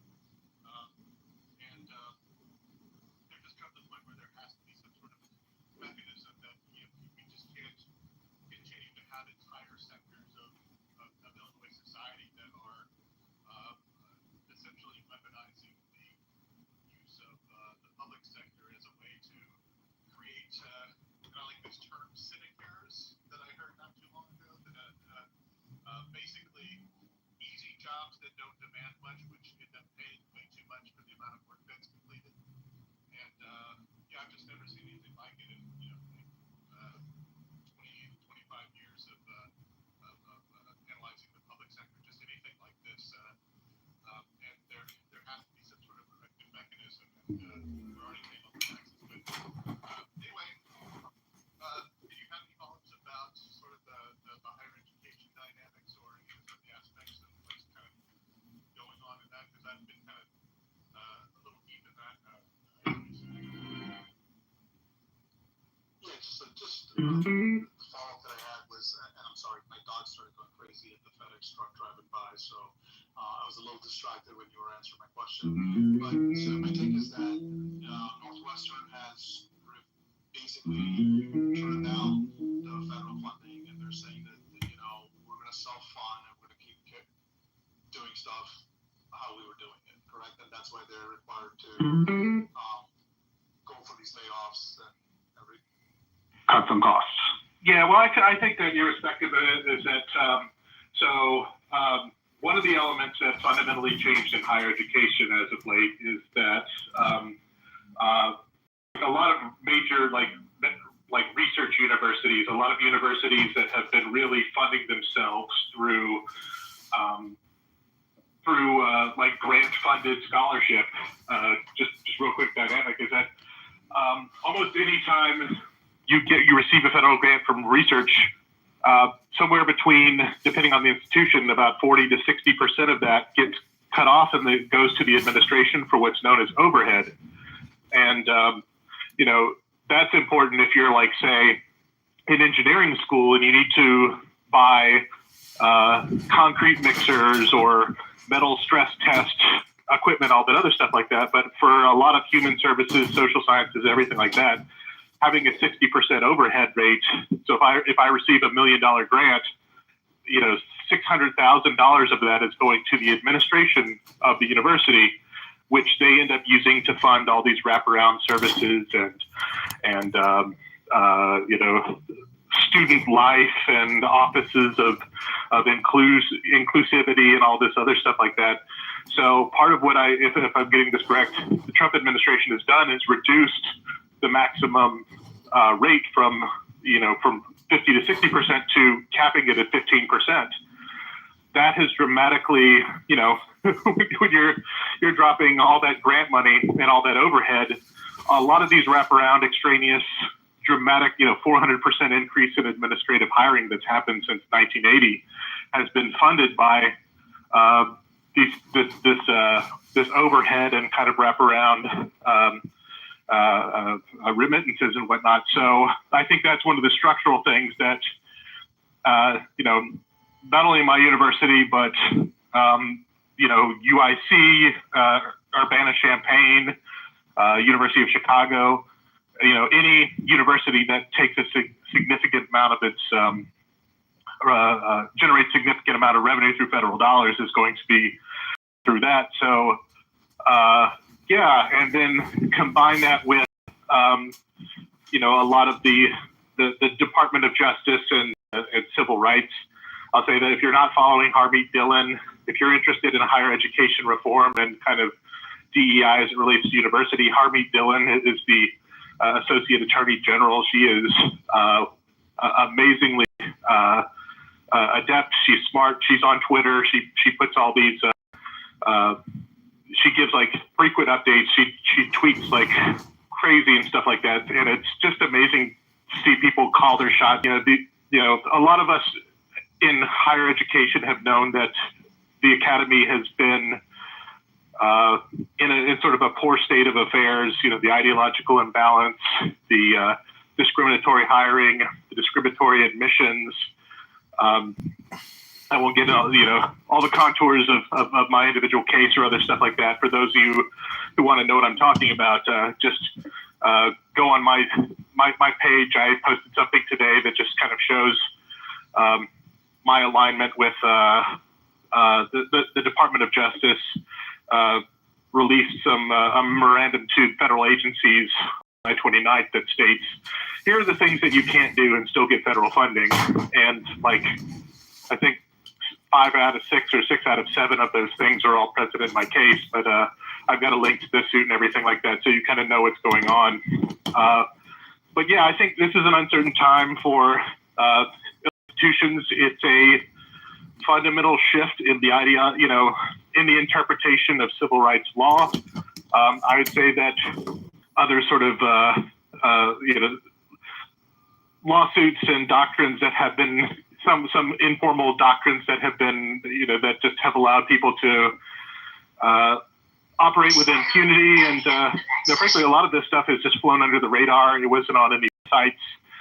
There aren't that many Republicans in higher education administration.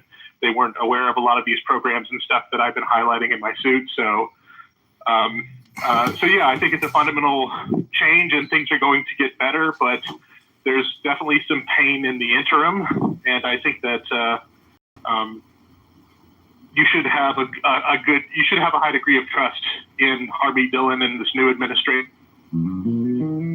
A combination of whistleblowers, federal statistics that are compiled by the institutions, and FOIA documents by journalists are showing that, like, if you were, essentially, particularly if you're white males or some Asian communities, it was almost impossible to get into medical school, into law school, into doctoral programs. You were not hired as a faculty member of the education system, and it had been building for a while, and it kind of exploded the last 10 years. Stefan, can I ask you a question real quick? I think this, yeah. I'm sorry? Yeah, can I ask you a question? The April 2025 funding freeze of $790 million, do you think Northwestern should actually be getting federal funding in the tune of $790 million when we're $35 trillion in debt? I mean, it's been targeting institutions like, Harvard, Northwestern, Stanford, Brown, not only for discriminatory hiring and admissions, but also for anti-Semitism. And I think that's the crux of the I believe the anti-Semitism thing is what that's kind of Northwestern's on the hook on. But I don't know what the settlement's going to look like. I agree with you that our debt and our spending are kind of out of control. I think that changes in some federal programs. Another big part of this great awakening is that the Biden administration purposely inserted DEI requirements into a lot of federal grants. This is the National Institutes of Health, NSF. I served on NSF panel. I sat there in the deliberations where people just tried to punch up, obviously, really help contain the costs and address the deficit that they're happening. But from the Biden administration, particularly from 2021 until the beginning of this year, was just a free for all that just employed an entire classes of people who were basically political actors using federal funds. So I think it's a good start, if you will.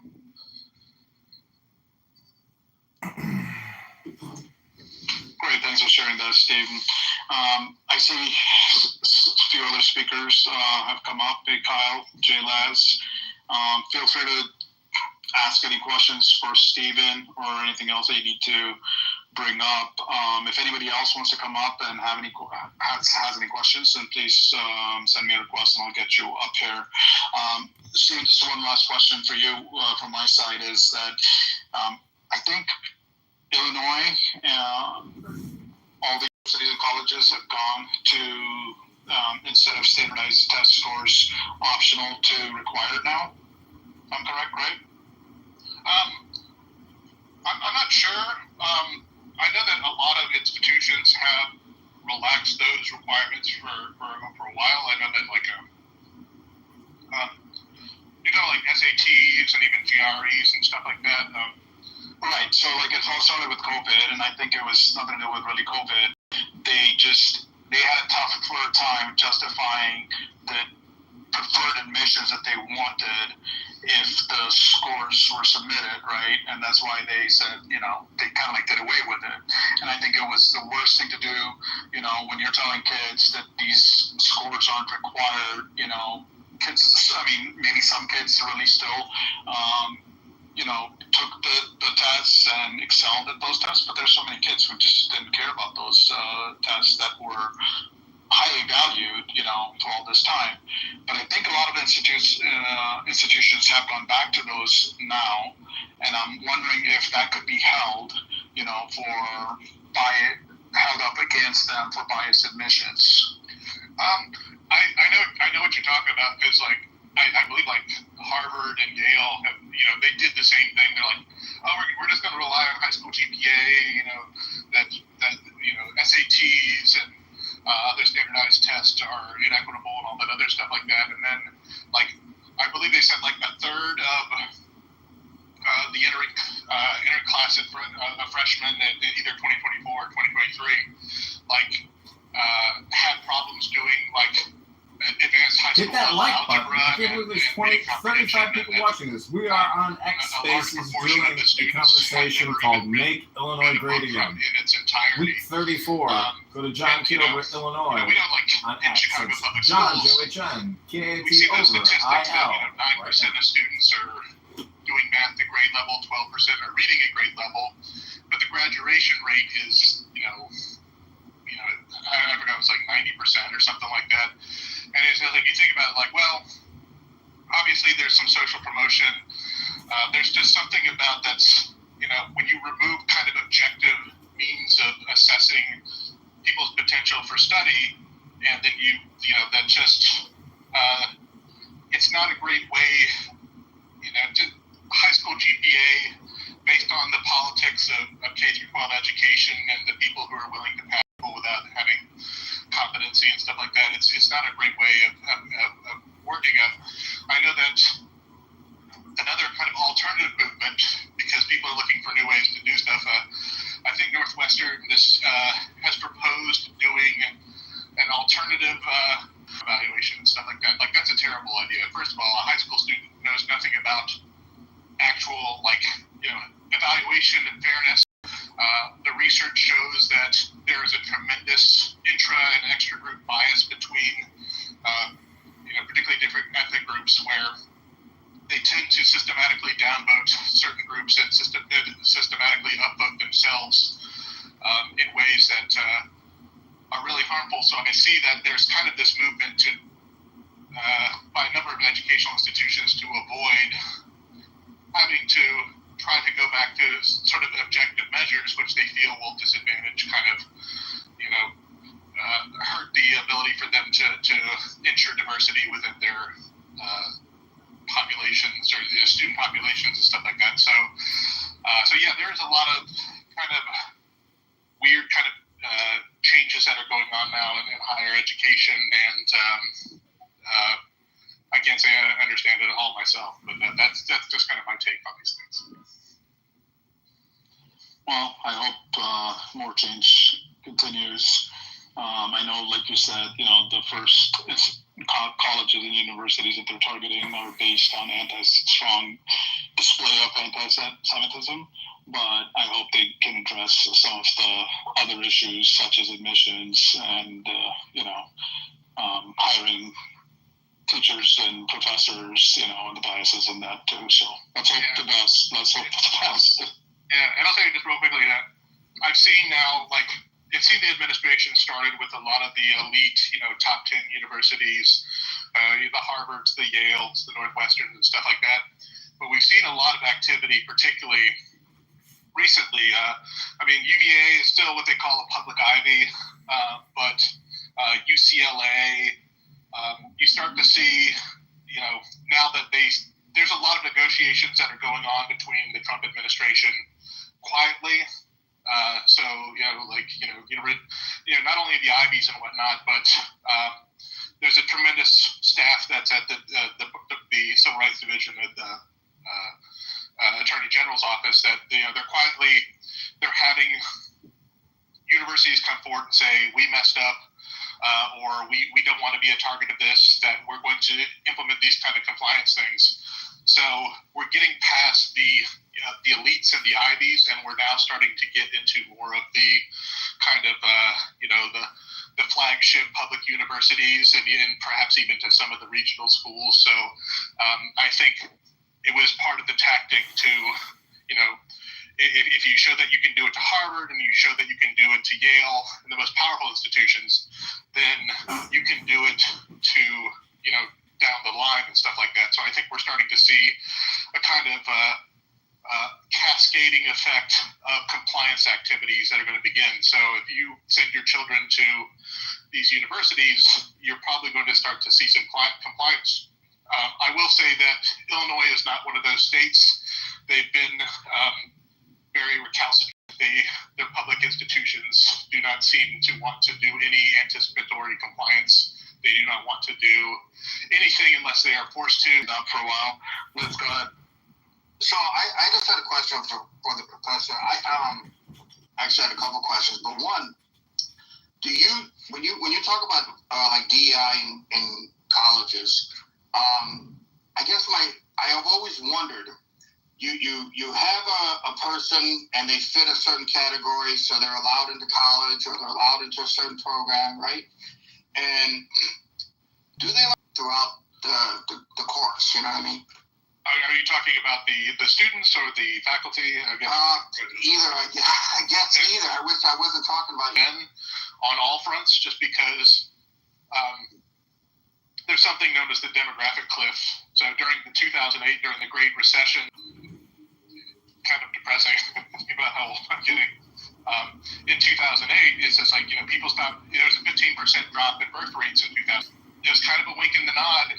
I mean, you could get admitted to the program, but for undergraduate admissions, but Illinois has a tremendous number of illegal scholarships. One or two have already been smacked down in court, but just the idea that if you're, they state in the documents and on the websites, for a particular, they're for a particular race, which is patently unfair to students. So you might be able to get into a program, but depending on your race, is whether or not you're going to pay full sticker price, full in-state or out-of-state tuition versus having it completely free, and in some cases also having your living expenses and housing covered as well. So yeah, the student quality, research has shown that student quality has decreased, that the average kind of, about every metric, high school GPA, standardized test score, overall IQ in students has just continued to decline. But yeah, we're exiting a period where the students who have come are less prepared than the ones that preceded them, and that the faculty that are teaching them are not as good as the ones that preceded them as well. So it's kind of a difficult. It's an unfortunate type thing that I witnessed firsthand. So do you think the follow-up is, do you think that any of let's say the DEI hires and DEI students or whatever, does that ever produce productive at level or above level staff or students? Is it, you know what I mean? Do those people ever make it to the level that the people are actually qualified? I mean, it's hard to say. I would say that a lot of first generation college students, which are a lot of the ones that have kind of benefited from the DI policy, tend to load into particular majors. Less likely to be in science, technology, engineering, mathematics, more likely to be in the social sciences and kind of business programs. So, yeah, I mean, there's still a lot of great that are coming out of there. Our universities, from a math statistical standpoint, that they're a little less qualified and a little less. I went from 3 years ago grading what was obviously written by people. I'm talking about kind of across institutions, teaching these things to, all right, now we need to teach you how to use it. A lot of the papers and stuff that are being submitted across all sorts of universities are being AI generated, and I'm just like, what are you going to do if you can't provide value past what a generative AI can do? Then you're never going to find any stability in your professional life, because if AI can do your homework, then AI can do your job. Yeah, I ask because we've all seen the memes of two women or two black guys or whatever flying an airplane, and they make a big deal about it. And somebody says, "Well, I'm not getting on that airplane." I've never cared the color, the race, the gender of my pilot, right? But when to me, it's like, does that, just because they got in for their DEI reason, does that mean that after schooling and everything that they're still useless? That are they qualified to be a pilot, or any scenario? Are they qualified? Because that's what really matters afterwards. They kind of nudged other people who should have been in that position to get where they're at, but are they actually qualified to do the job after all the schooling? And I'm not supporting DEI. I'm just wondering if there's any benefit to it whatsoever. Yeah, I mean, I can see it's a bit of a hot potato, but my answer is that DEI and sort of the policy structure that enabled it was intended to be used for very specific cases and specific context where there was kind of compelling national interest and that there was often judicial oversight that was used to assure that things were not going out of pocket and stuff like that. So, but over the decades, just what has expanded, it expanded this kind of philosophy about what type of things. But I mean, the way I kind of look at it at DEI is, it's like, it was established in, by some of these presidents, disparate impact and other things back in the 60s, and these philosophies all the way back to 1964. But it's sort of emerged into this kind of shadow constitution that the norms of higher education and K through 12 education, that the culture of teachers unions and the culture of higher education administrators was standardized through conferences and journals and norms and whatnot, and just kind of created the shadow constitution where they just all basically agreed that we're going to interpret civil rights law in a particular way that didn't meet scrutiny, and it flew under the radar for so long. And now the shock that's happening to the system isn't,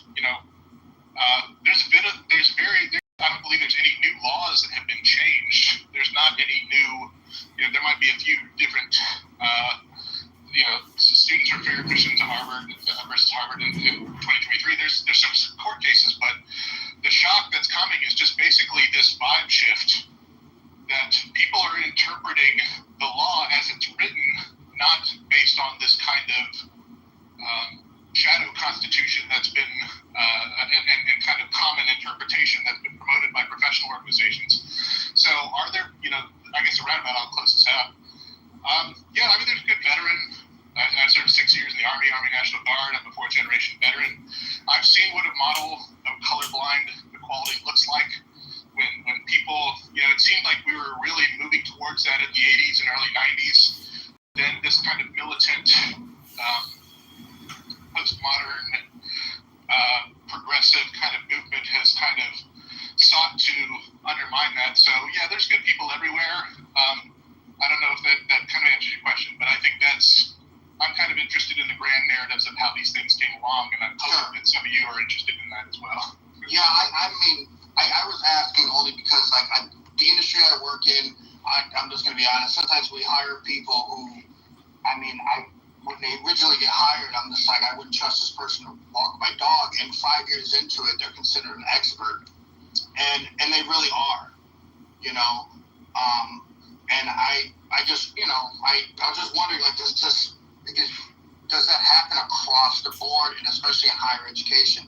My last question for you, and I'm sorry to take up so much time, but do you think that the Chicago Teachers Union and other teachers unions are, I know they're destroying politics in Chicago, but are they the ones that are destroying, I'll say, students? Are they the problem overall? Because I went to Chicago Public Schools. I was lucky enough to go to good enough schools where I didn't have, and I was semi-smart enough to do my homework and pay attention. But do you think that they're the ones encouraging? And I know you don't know the answer to how to stop them, but there's got to be a way to kind of reverse what they've been doing, right? I do disagree with my mom was a public school teacher. I kind of have that history of an educator in my background. So, what I've seen in Chicago is just a very different model that, this type of machine politics, that a lot of other cities in the United States, like San Antonio and Houston, Texas, and ones that were founded, past 1920 or not, this kind of machine, strong mayor. Okay, this is Raja.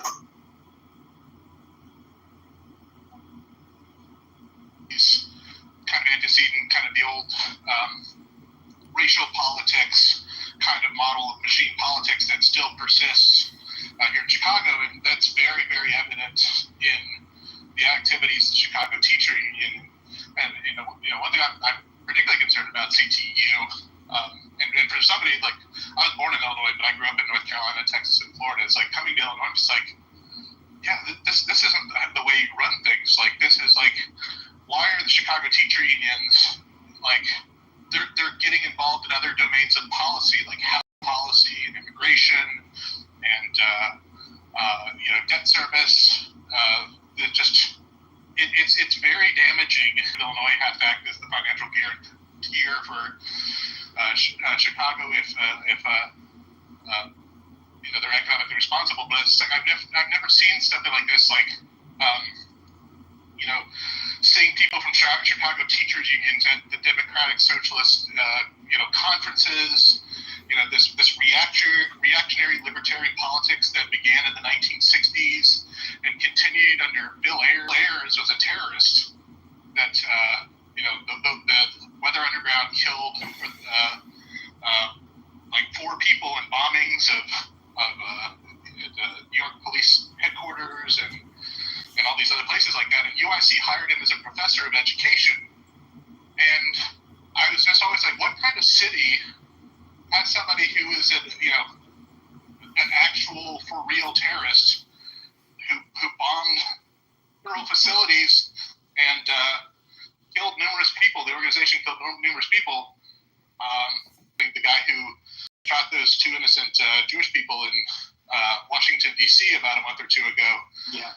Like generations of students have come to some of our universities, and they go into sociology and psychology and gender studies and ethnic studies programs that teach critical theory. They teach reactionary, libertarian, anti-colonial, anti-capitalism, all that other stuff like that. So we have this kind of confluence between our institutions that we're funding far left progressive political movements through taxpayer-funded dollars and calling it education. And I do hope that this administration does something about it. Like, my own case notwithstanding, that's not something that's perhaps directly germane to my program, but it's something I've talked about. It's just like, as a veteran, what do I do when I'm a faculty member and I come to a school where people are teaching, destruction of the West and anti-capitalism and taking things down by force and anti-Semitism and stuff like that? It's like our public institutions should not be funding these things. And I say credit to the Trump administration for actually working to remove the funding. We're tired. If you want to have crazy political beliefs, fund it on your own dime. Oh, that's right. You don't have your own dime because it's all taxpayer funded. So cut the head off at the source, the hydra, and it will stop growing back. I appreciate it. Like I said, I know a couple of people who work for colleges. They're not professors. They work in the college, and they're very. They tell me all the time that they don't know what the hell. I have a friend who works at Purdue, and there's a room where college students can go like color stuff if they're like triggered. And I'm just like, what the fuck is happening in college? You know what I mean? Like, if you go after the funding, these things will disappear. But it's just a challenge. But I think this and they're starting to hit really hard up against the crazies, which are in a lot of the social science departments, who are the ones that are doing all this. And the universities are like, well, the people doing this political protesting, they're not bringing in $5 million National Science Foundation grants, and they're not bringing in $20 million NIH grants. If you want the institution to survive, you better understand where your bread is buttered, where your money's coming from. But second of all, is like the people who are creating the maximum exposure to in society, so that you can use this as your postmodern, far left political platform for taxpayer-funded activism. And I'm happy to see that come to a close. I don't know if my career is going to be able to withstand that era, but I'm going to time to answer. Yeah, I appreciate it. I want to make sure I'm not taking too much of the time off from any sort of designated speakers or anything like that. No, you're good, Stephen. I appreciate all your answers.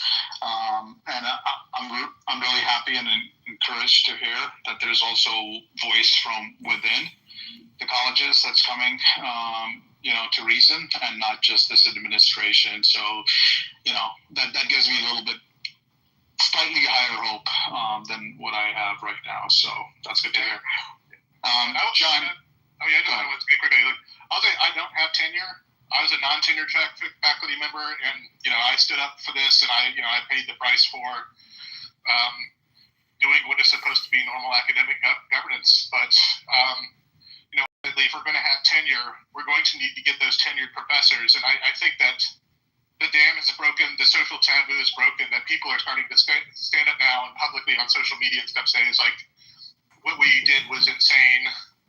We can't have science and basic forms of scientific progress that operate under some of these kind of domains. So, I'm happy to see people come forward, but man, it's a scary place being way out on the tip of the spear of it. So. Hey, Stefan, Thank you for coming to my TED Talk. Stefan, John. Yeah, Stefan, I've really enjoyed everything you've said. I think you're hitting all the nails on the head, and I can tell that you're a good professor, and whatever your students, I'm sure, are very lucky. And I use this app called Clubhouse, and we talk to a lot of what they self-describe as liberal, populist, Democrat, socialist. Or there's a lot. If you were made king of the world, or let's say the governor of Illinois, let's just start at the governor of Illinois. This is like an all or nothing question. If you were the governor of Illinois, what would be your top 3 priorities for we the people? Within the domain of education, or? No, it's an all or nothing question. You're the top dog, the number one guy in Illinois. You're the governor. What are your list of priorities for we the people? Okay, so we the people, I guess what the standard things about economic liberty and security, but it's we're the very bottom, I believe, at or near the bottom in job creation. That's really looking at, I think first is right-sizing government. I think that we have a tremendous drain that a lot of the policies that are kind of wrapped around, the economics, the things that are killing business creation and business development is the high tax burden and regulatory compliance burden.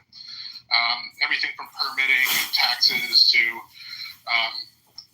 just red tape and graft and corruption and whatnot. So to promote greater prosperity and wealth, and to start in this hemorrhaging of population loss. We're surrounded by 3 states that are growing in population and have added hundreds of thousands, if not millions, of jobs.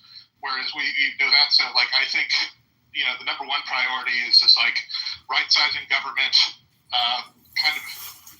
deregulatory, a deregulatory approach to removing some of the structural things that are impeding economic development. Let's see, number 2, I'm also in the linkages between these different policy areas. I'm involved in the higher ed space, but the problem that links us to our economic development problems is something like 15 or 50% of people who go off to university leave the state of Illinois because our tuition in-state is higher than out-of-state tuition in a lot of places in the country. So you have students. I think the number one destination for Illinois students outside of Illinois is Auburn, then the University of Kansas and Iowa and Nebraska. And when those people go to college, they don't come back.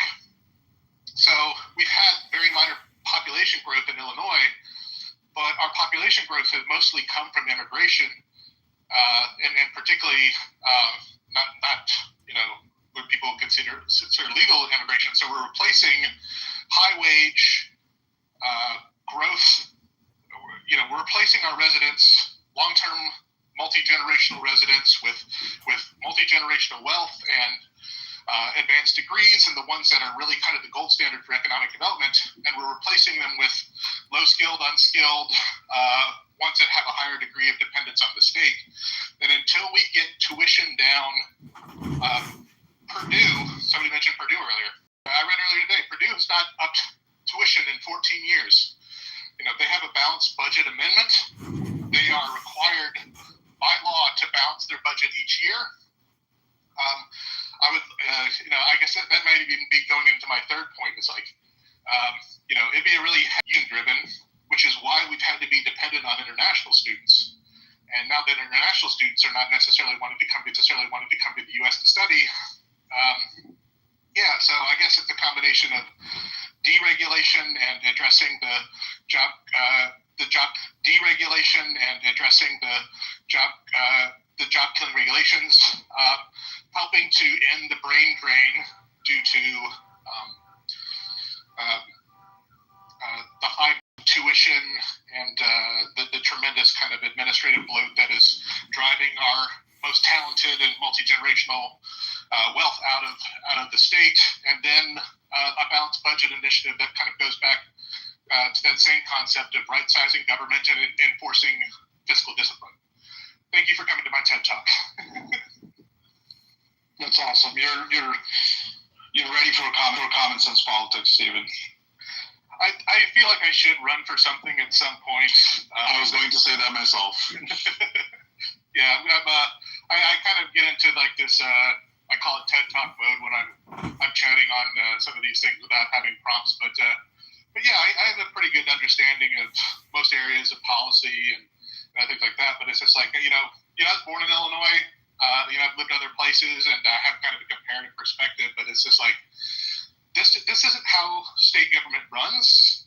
That even if we kind of align with progressive values, that like we can't have one side of one aspect of society just using the other as its piggy bank and just demanding more and more and deciding stuff. So like there's going to have to be something, I think we're kind of getting to that point. There's going to be either a taxpayer revolt or the city or the state is going to have to declare financial exigency, and discipline is going to have to be imposed through agencies of the federal government because we don't have the capacity or the responsible people who are kind of currently in charge of the institutions who are willing to take the political risk to right-size everything. I fully agree. I think we're getting there. John, I'm going to go to you now. I know you introduced yourself briefly. I had a few questions for you. One thing I wanted to know was, how did you said you live in Chicago, right? So how did you decide to run for position in District 16 out of all places? Yeah, so I live in Chicago. I was born in Chicago. My dad was a cop for 30 years in this city. And I ran as committee man in Jefferson Park here in Chicago. And that's when I had my first taste of Chicago or Cook County GOP politics. And, I'm a veteran. I've been through a lot in my life. And I got to tell you, going sued by the Cook County GOP and going through that whole experience of getting pushed off the ballot and seeing a committee person get installed, that's what triggered me and made me realize that these little cliques and these little clubs are not inclusive. And so having met people through that organization, I was encouraged to run against Darren LaHood as a good strategic option. Other economic theories and policies are, and whether they're frugal and fiscally conservative. So to me, Darren LaHood is one of the worst offenders when you $10 million from healthcare, health insurance companies, big pharma, Verizon, AT&T, Comcast. He's a big pusher of rural broadband, spending another $100 billion there. So to me, we have to stop borrowing another $100 billion there. So to me, we have to stop borrowing and stop spending. It's pretty common sense. It's very practical and pragmatic. And as Stefan just said, without a balanced budget, generating $5 trillion a year in taxes and spending $7 trillion when you already have $37 trillion, it's not sustainable. In 2050, we'll be $50 trillion in debt and paying $4 trillion a year on the national interest. So the time is now in order to get our fiscal conservatism and prudent fiscal policies into place. We can't keep borrowing and spending. So this is why I'm running primarily. Okay. And I understand that. And yeah, I mean, I respect your thoughts on it, but Darren LaHood, I think this is his third or fourth term, right? And it seems like he's got a very strong base in his district. So you're saying that your advisors have told you that is still the place that No, it's not advisors. You just look at his X account, his Instagram account. He's got no real constituents. I'm saying it's a paper tiger. He just based on the analytics. But listen, I understand it's a big network of people. I'm sorry. I'm not talking about social media analytics. I'm talking about the votes that he got, and historically, right? So well, that's not have you looked at that? Listen, the principle why I'm running is I believe there should be 10 challengers against Darren LaHood in the Republican Party. There should be 10 challengers in the Democrat Party. There's nobody running. This guy is going to run unopposed. So if we really want to make Illinois great again and make America great again, we need thousands of people getting more activated and involved in running in politics. It's not that hard to do. You may lose, I may lose. That's not the point. The principle is we are so far into debt, and Darren LaHood for 10 years has created this debt. In my opinion, as an Illinois resident, a lifelong Illinoisan and Chicagoan, I mean, it's my duty and responsibility to do this. It's not some advisors or advisor. The point is I'm doing this for me, and I'm doing this for the people in the 16th district in the state of Illinois and for America, because as everybody knows, we're going to $50 trillion in debt. And as I said, that'll be a $4 trillion a year interest payment. We're only taking in $5 trillion a year in taxes. Does Darren LaHood care about that? Does he talk about that all the time? The guy does photo ops and social media propaganda in the same way that AOC does. I respect the guy, and I'm sure he's a wonderful man and father and husband, but in terms of debt creation, he is a hypocrite. He's got to go. And a lot of people in Illinois got it. And Paul, in my PTR, I helped him with his campaign in California because I believe in fiscal conservatism. The government is broke, and we just keep kicking the can down the road. Okay. Anybody from 16th district here have any questions for John? You can come up and request to speak. Red Pill, I see you requested to speak. Did you have a question or a comment? Yes, hello. Can you hear me okay? I can hear you fine. Hello, everybody. I live in the 15th district of Illinois, and I wanted to report in something very interesting that happened. I grew up in the 15th district, lived in Chicago for 20 years, and then came back here. I live in a small town of 550 people along Highway 36, kind of in between Decatur and Champaign. And this little town was a disaster during the pandemic. We had all kinds of crime here, and the village board was run by a bunch of elderly, aging Democrats. And they were very unpopular. The town was very upset. And one by one, they started leaving the board or retiring. And one by one, we replaced them with MAGA Republicans. And the small village now has a brand new board and a brand new village board president. The whole group is of a Republican mindset, and we are going to fix this little town. And just like a small town perspective is helpful, because sometimes you're in such a big city, you see so many people, you lose sight of these things. But in a town of 550 people, the Democrats who were in charge here were fining everyone and treating it like a homeowners association. If your grass is 2 inches too tall, you're getting a fine. And they, if you don't pay your water bill exactly on time, your water bill shut off, you're fined $400. Like things that were absolutely outrageous, and people were leaving this town. And I can't blame them, because it was turning into a very bad place, crime out of control, things like that. And we're going to fix this town. we have to build a new water tower eventually. But the woman who was the village clerk, she, also a Democrat, left stacks of unpaid bills for the next people. And they're having to do all kinds of things. But I am joining this village board. I'm very proud and very happy. And we've got to flip Illinois red from the bottom to the top. And I read everybody's posts. I'm just very glad to be here. And I don't get out much because it's a small town, not like I used to when I lived in good old Chicago and I could just go to any restaurant and museum anytime I wanted to.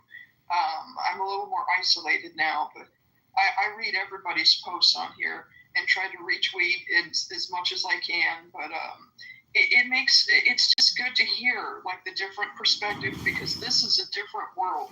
You know, I lived in Chicago for 20 years. I know that world, but coming back home to my hometown was a big adjustment.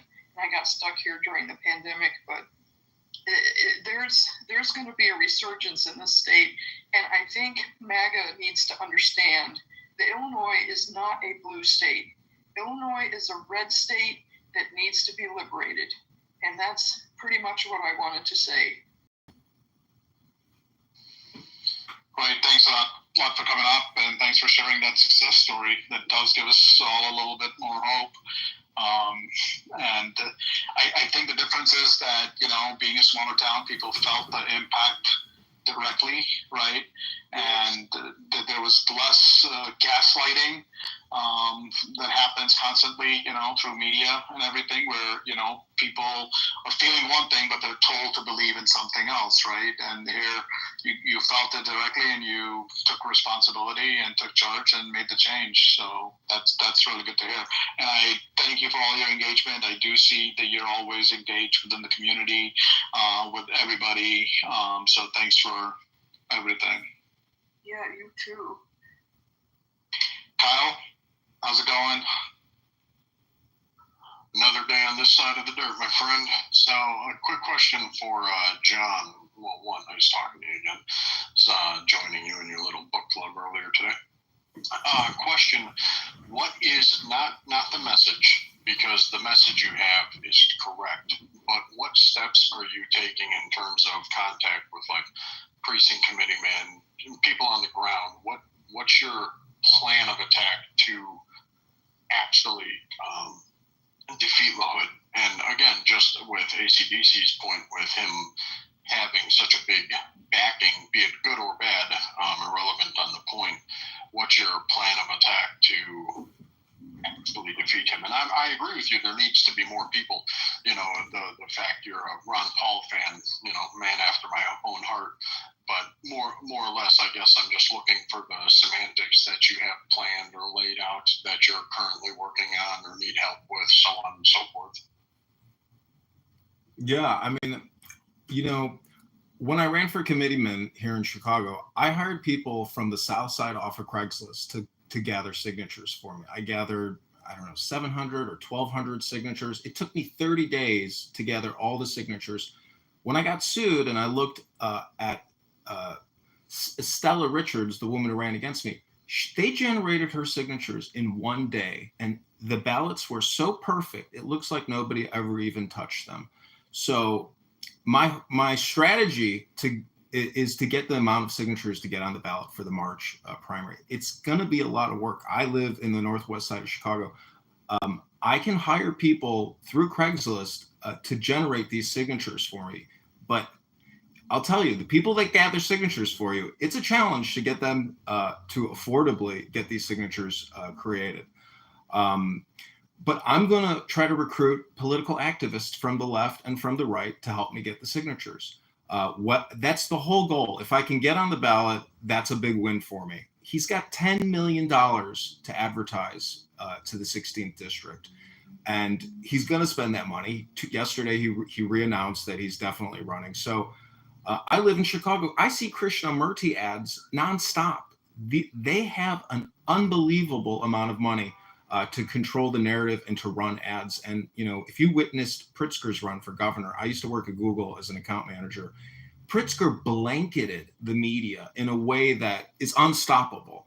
Everything is Pritzker. He's the solution to everything. So the mass media, or the mind control of all of our cell phones, is very difficult to break through. And unless you have the money to advertise on Google, on Meta, on X, it's very challenging. X would be a good place to start for my campaign. But the strategy is to get on the to win the primary, to get on the ballot. I mean, if I can't get on the ballot, it's nowhere to go. It's going nowhere. So that's my first goal and objective, is to get enough sufficient signatures that can be confirmed, because during the challenging process, I mean, they literally go signature by signature and challenge every single signature. They will sit there and waste their time challenging every single signature by signature. I've been through the process. It's exhausting and ridiculous. But just to confirm and actually data verify every signature, to confirm that we actually have enough signatures to be on the ballot, in March, and hopefully get voted for. Because the voters in Peoria, in Rockford, if they're just going to be party loyalists and toss, vote for Darren LaHood over and over again for, going on 10 years. Plus, Darren LaHood signed a limitations. Anyways, the point is, that's the goal. I hope that's a sufficient answer for you. No, it is. I mean, it is. Are you using, or do you have anyone with access to software like Numina or anything of that, to where you know what doors to knock to essentially assure your vote, assure your signature spot at least? No, I have no back-end data verification or any type of software again, these are going to be volunteers that I'll be paying out of my own pocket to gather signatures at grocery stores in Rockford, in Peoria, in Bloomington Normal. Okay. Yeah, it might be worth just seeing if any of the local PCs. And I'm not a fan of the tribalism. I don't like the down ballot R or down ballot D. I'd rather R if you're just going to down ballot one of them, but I'd rather an educated voter. That's why I say I'm more of a paleo libertarian. But nonetheless, I would reach out to possibly some PCs that you might be able to have assist you with the door knocking aspect of what doors you want to hit. Hello, John. So you can get the Cook County data at 69 West Washington Street. Both Chicago City data for voter, and the Cook County voter data at that address. Got it. Yeah. I mean, again, it's really just getting these people organized, 10 people, 10 towns. Yeah, and then doing a back end. I could try that. I can go down there and see what I can pull after I start generating signatures. But thank you. Yes. Do you also have a petition lawyer? Well, I know Abazi from my first time running for a committee person, but I don't have a lawyer working with me right now. No. If you need one, I can introduce you one. Okay, sounds good. Yeah. What about as far as media? Someone like Greg Bishop, does a lot of conservative stuff. Next News, Gary Franchi. Also, I'm just thinking here. Shannon Adcock does a lot of things, and she's been on Fox News. I think she seems pretty plugged into how to get on TV and things like that. You should be getting on all the podcasts, make national news as much as you can with what you're doing. It seems like the national perception of Illinois is these relationships going now. See if you can contact Scott Pressler. See if you can contact Charlie Kirk's camp over at Turning Point and see what they can do for you. See how you can partner with them and get involved with what they're doing and plug in. So because he's very busy. He's only have 1 or 2 days a month a time off. Even if Scott Pressler won't come to Illinois, spreading out, all over the place.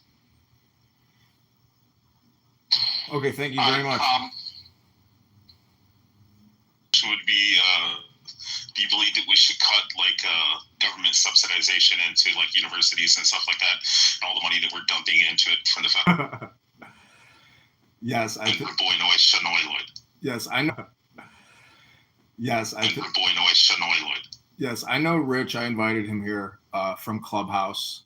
He is a big federal government sending $790 million to Northwestern. They have huge endowments, but little do you know, just as your average taxpayer and average worker, the federal government through these grants and subsidies are sending hundreds of billions of dollars a year to university. I mean, I went to university. I understand they get state funding or federal funding, but when you look at how much dollar, we will destroy your children's future. We will create perpetual debt. People in this country should be born with actual debt. People in this country should be born with a $200,000 plus surplus to put them through college and maybe give them some money for a down payment on a house. Instead, you're born $110,000 in debt right at the bat. Go to usdebtclock.org and study the tables. Find out the true fiscal and financial situation in America. It's dire. We're spending $2 trillion a year Medicare, Medicaid, $1 trillion Social Security, $1 trillion on national defense. The important thing that I want to emphasize to voters in 16 is that we have to be fiscal conservatives. We have to stop borrowing and spending. The big, beautiful bill that Darren LaHood voted on adds trillions of dollars to the national debt. We have to stop borrowing and spending. We have to be prudent with and set priorities. If you look at what Doge has cut and identified, it's all wokeism. It's all DEI, international climate change education contracts, hundreds of billions of dollars in education grants to study, climate change and gender studies in Guatemala, things like that. It's insane. USAID has been shut down. The Trump administration is making great advances in what's the priority. So if we don't really focus our priorities and cut borrowing and spending, it's like getting a credit card. Darren LaHood has gotten a credit card mailer for 10 years and went and bought $20 trillion worth of stuff that he didn't have the money to pay for. If you want to keep voting for people who have a black card and just keep running up the debt on your behalf, but giving you nothing, mind you, most of that money is going to Blue Cross Health Insurance, to AT&T, Verizon. He's giving it to all of his lobbyists. Go to Open Secrets and view Darren LaHood's lobbyist contributions, and you can see where all the flow of money goes. He's just skimming. He's a skimmer and a can kicker. Okay, he's got $10 million, and I hope that answers your question. Thanks, Rich. I got a question, just the yes or no question. So you are against the One Beautiful bill?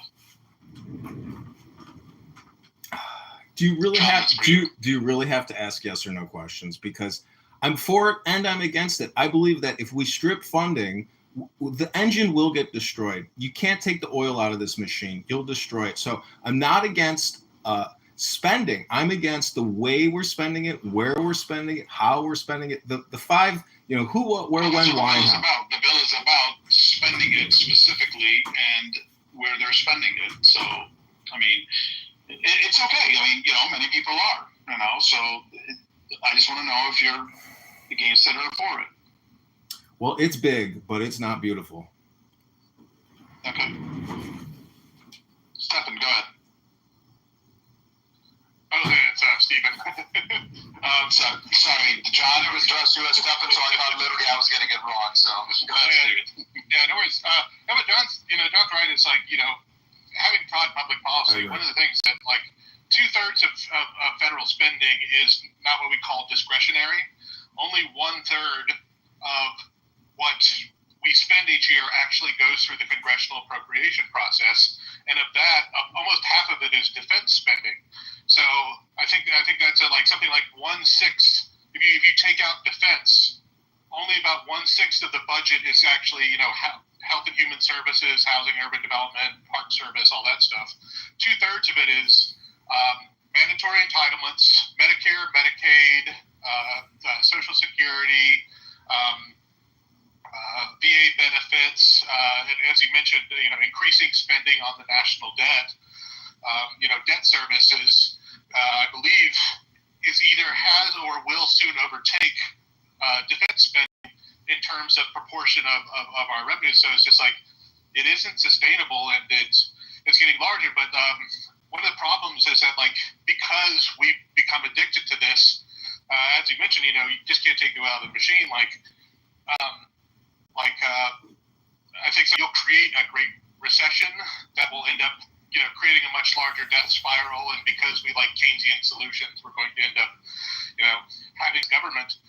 But there's been this kind of creeping, I see it in my own field of public administration, but this kind of, just spending 30s and 40s, hardly any of the money came from the federal government to fund state programs and things like private universities. Now it's like, it's a majority of funding. So, like, we've got to find a way to, push towards privatization, deleveraging the state, and just bringing all these things down. And just kind of I don't know if this is a related or unrelated point, but I figure it hasn't stopped me before. In terms of accountability, it's one thing that most people know here is, or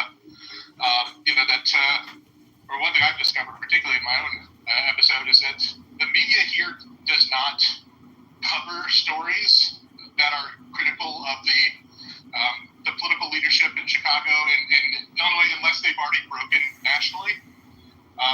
Like in my own case, I contacted WGN and the Tribune months before I contacted others, and they wouldn't even, even return my emails or phone calls.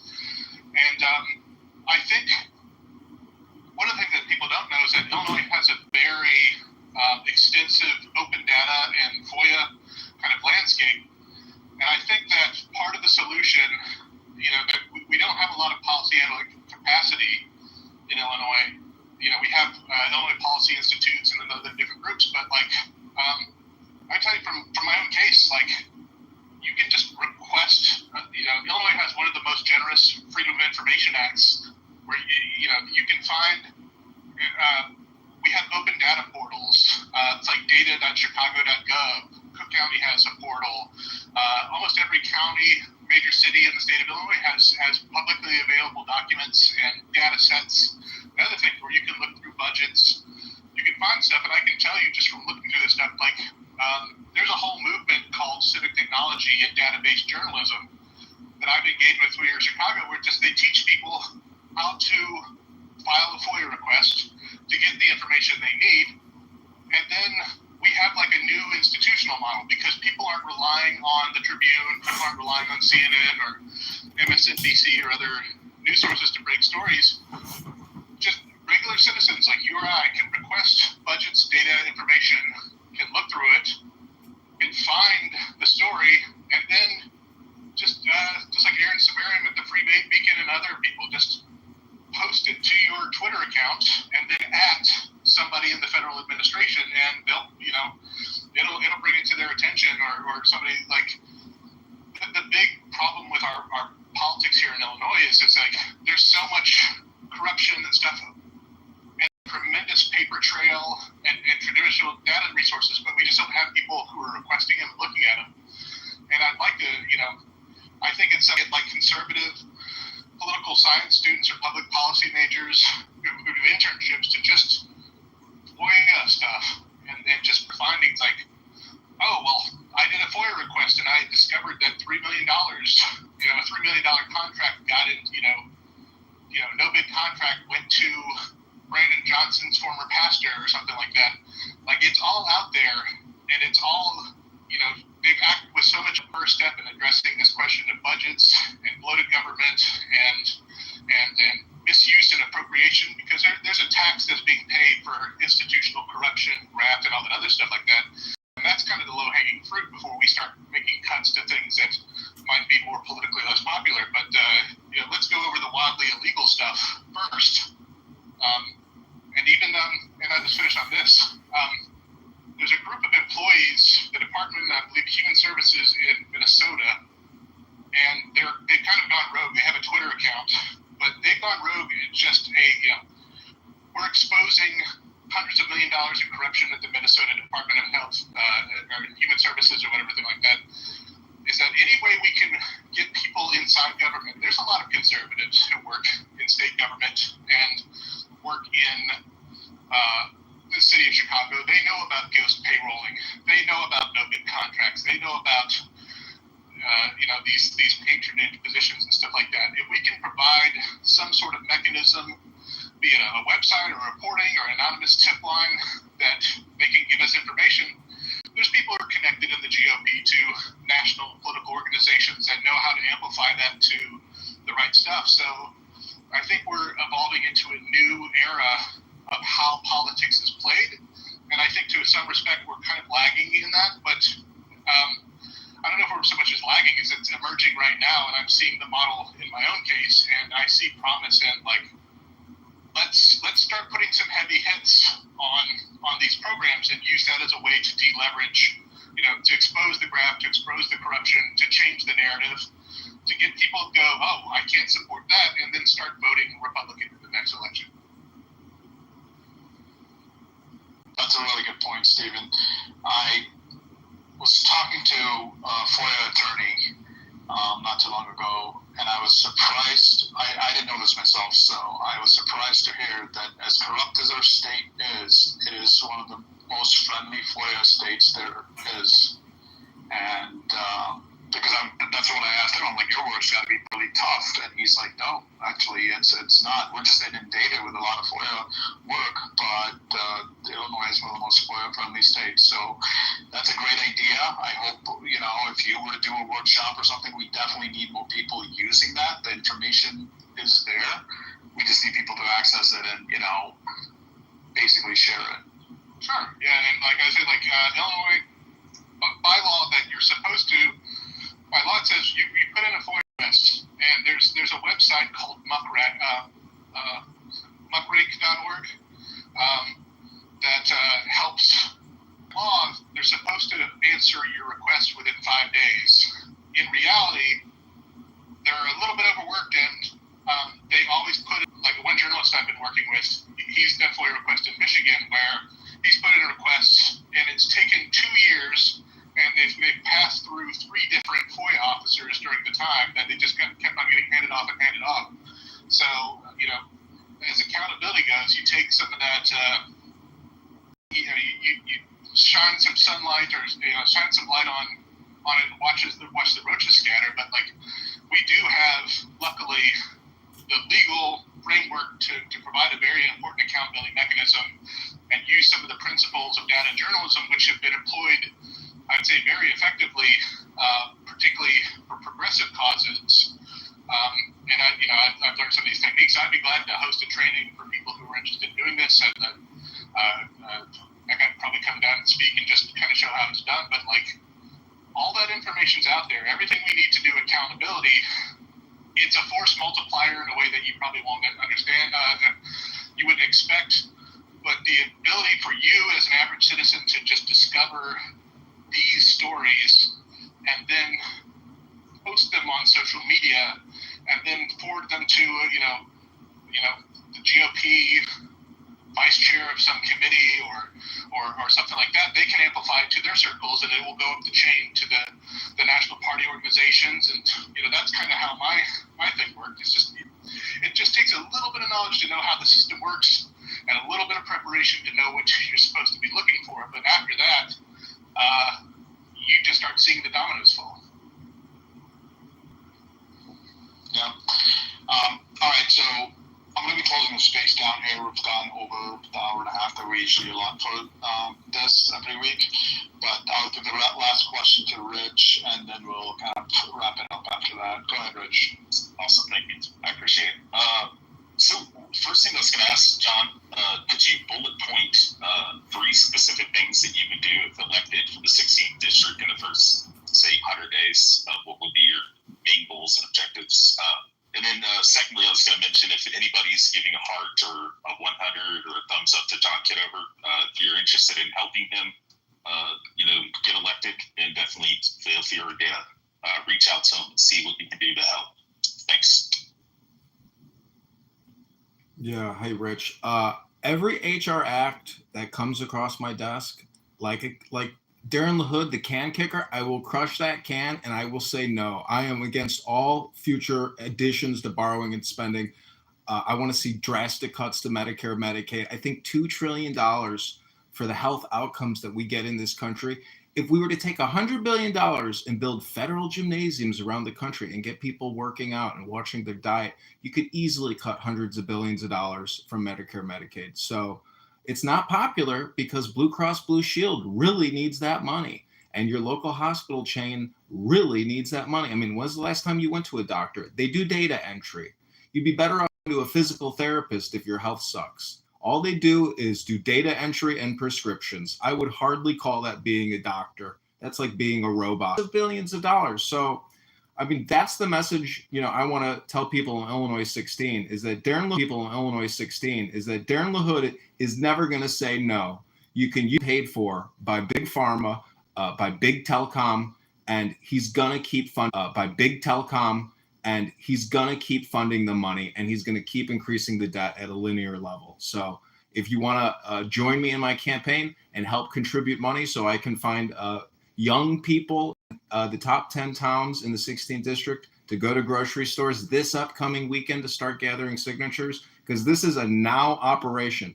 I have to get 20 signatures a day in order to get on the ballot in March. So if you want to help me, go to johnforcongress.com. It's a basic little website. I wrote a little essay on there because I was contacted by a news agency.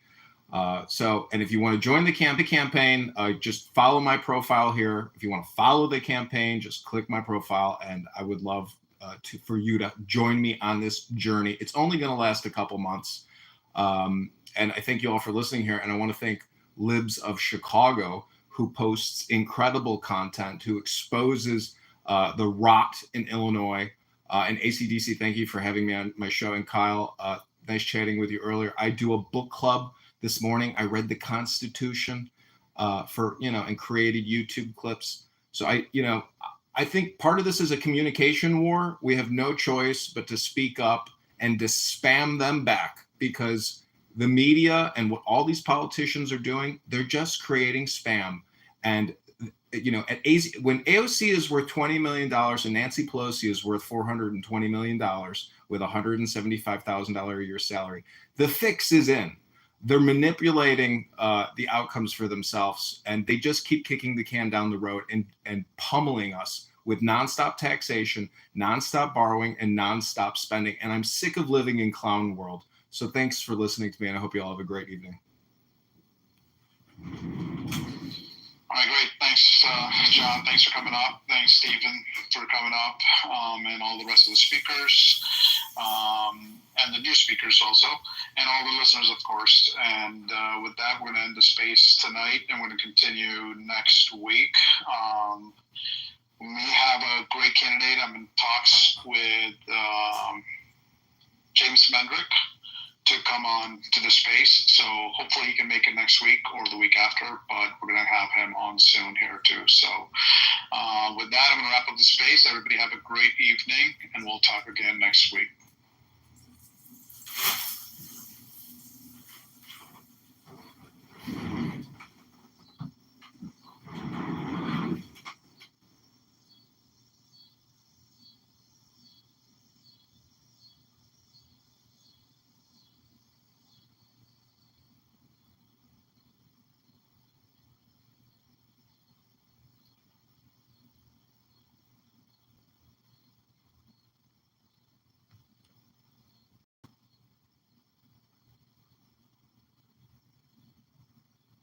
Okay, go to johnforcongress.com. Thanks for joining me here. That was a live.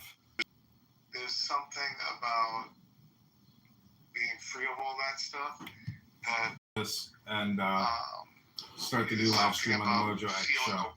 Hope you guys enjoyed that last resonate with any live stream.